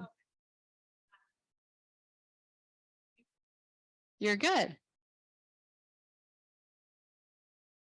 Yep. So if you scroll down, if you've been a part of the app, you will be in the EIA number corner. And it looks like 2 little humans talking to each other. Trish, what would you add here? When you go into the, thank you. When you go into the discussion wall, it's kind of like Facebook. If you go into the discussion wall, if I post where it says Trish, like my picture, I'm creating a new thread. But if I wanted to respond to Christie's post or like it, I could comment right on hers. So you want to pay attention to where you're at. We didn't put a prompt, I don't think, in here. So it's okay if you're each putting individual prompts. But if we pose a question like, how's everybody organizing your stuff? We should just respond to that thread by making a comment and liking instead of starting a whole new one. Otherwise, we'll have pages and pages of, I bought this from Michael's and I got this at Meijer. Yeah. Yes. Not everybody needs to know.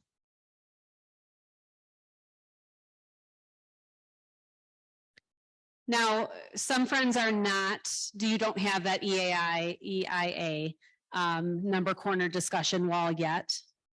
And that's because we physically need to add you to the group. Not everybody in the app has all of these discussion walls that I have. Each time you attend one of our sessions and we create a discussion wall, we add people in individually. And so if you just joined today, our friend Heather, who runs our app, is waiting eagerly for you to join our app, and she will add you into that wall.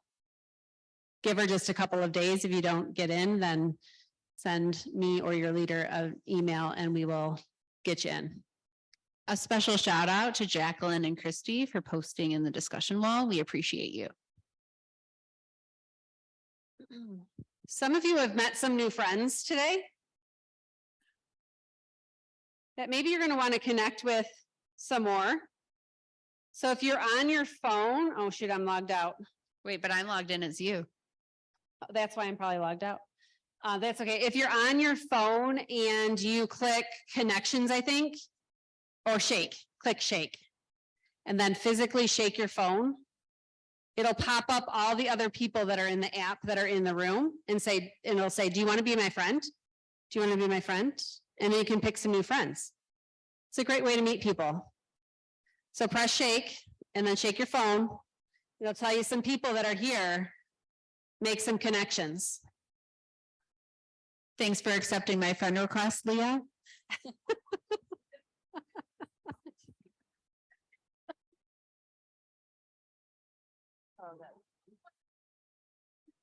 Our purpose is to support you all in networking. We have 200 educators and about under 60 leaders across the state who we're hoping to support you in networking. And so the app is one way to connect.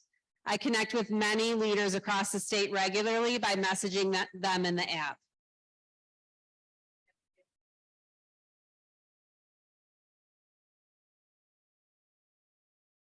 Sure. If you want them, it's a great way to network.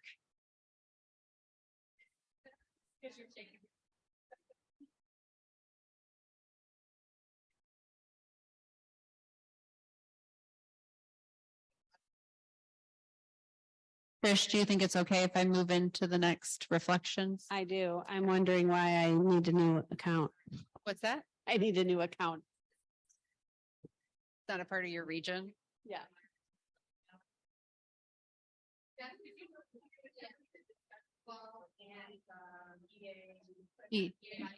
Yeah, there's a really good question floating around out there, and I would love to answer it for the whole group so we don't feel confused and like we're posting places that are maybe not where we intend to.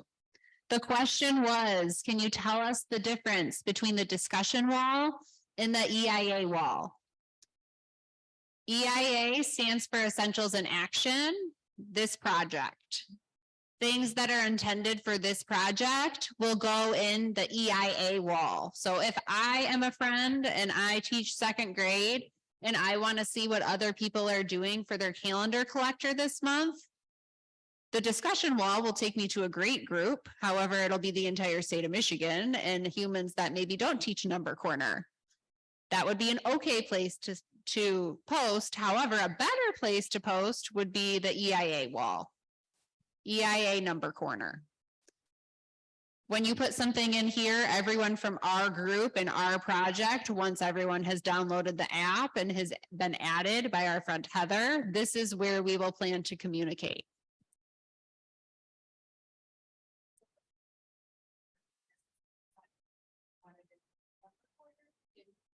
Yeah, that'd be great. Anything that you post in the discussion wall goes to everyone who's in the app, and we have close to 1,000 leaders and educators inside of the app, and they don't all need to hear about our reflection for today. But do they though? They probably do. Yeah, Jess, you're right. Thank you. They probably do all need to hear. Yes. All right, we're gonna sum up our day. It's okay if you're still playing and trying to figure it out. You don't get it in there. We want you to be thinking about that reflection question, but we do need to give you a moment to do our post survey. This again is from our external evaluator. It's about 5 to 7 questions long, pretty quick Likert scale. So if you would take a moment to scan the QR code or type in that website and complete our evaluation from Cedar, we would appreciate it. And don't go anywhere yet because we have your sketches, which you all earned today. Yes.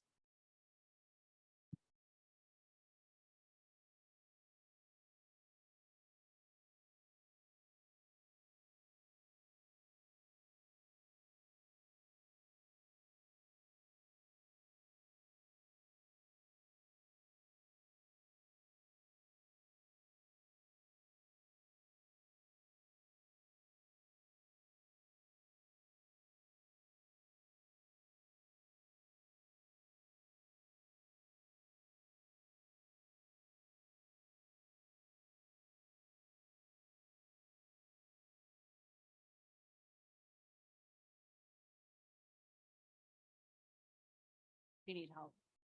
You got it?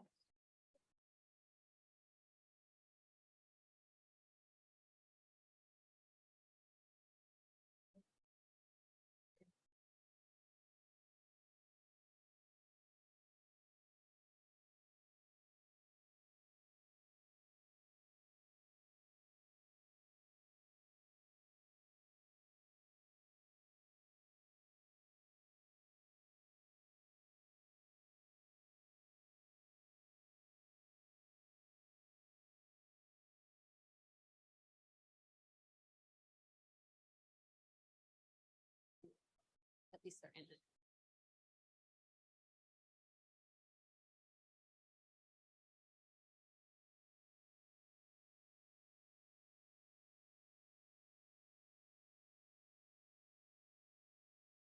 Up on the screen now is the QR code in Bitly for the much deserved sketches.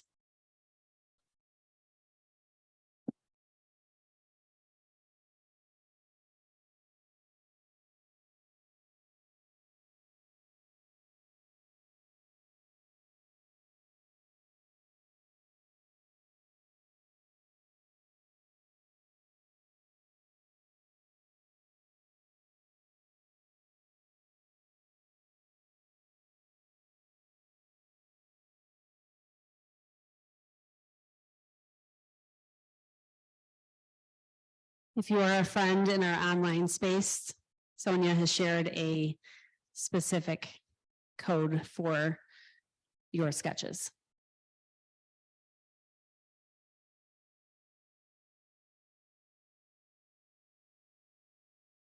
Yeah, if you need to do the sketches at a later time, that's okay. I would just take a picture of this QR code and Bitly so that you can access it at home when you have access to your PIC code.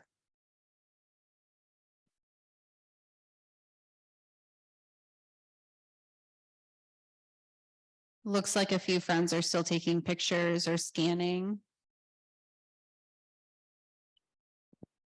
As Jess said, if you need to fill out, you don't have your PIC number with you, you can just type in that tinyurl.com/MISD case sensitive hyphen capital E lowercase I capital A.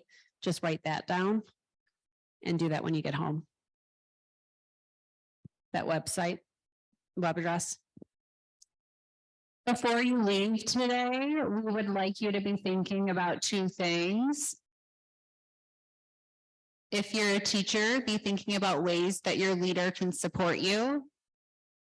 If I was in a second grade classroom and Trish was my leader, I might start to be thinking about what days I might invite you to come in. I also might start to think about what days work for me from the monthly planning meetings. If you're a leader, think about when your team is going to meet and how you can make yourself available to them in the first few weeks of school. I don't know about you, Jess, but if you were my leader, I would be like, come in anytime and help me with my number corner. Are we right? Can we all give a big thank you to Jess for leading us through our day today? And Trish. I was just the Robin, she's the Batman. We appreciate all of you being here today. I know some of you drove very far, some of you flew in. So glad to meet all of you and engage with you and cannot wait to see what the year brings for all of you. Jess and I will be around. We'll be here as well. If you have questions, feel free to stay and ask. And if you need another slide back up, we can probably go back to the sketches. Is that what you need? And keep that up for you.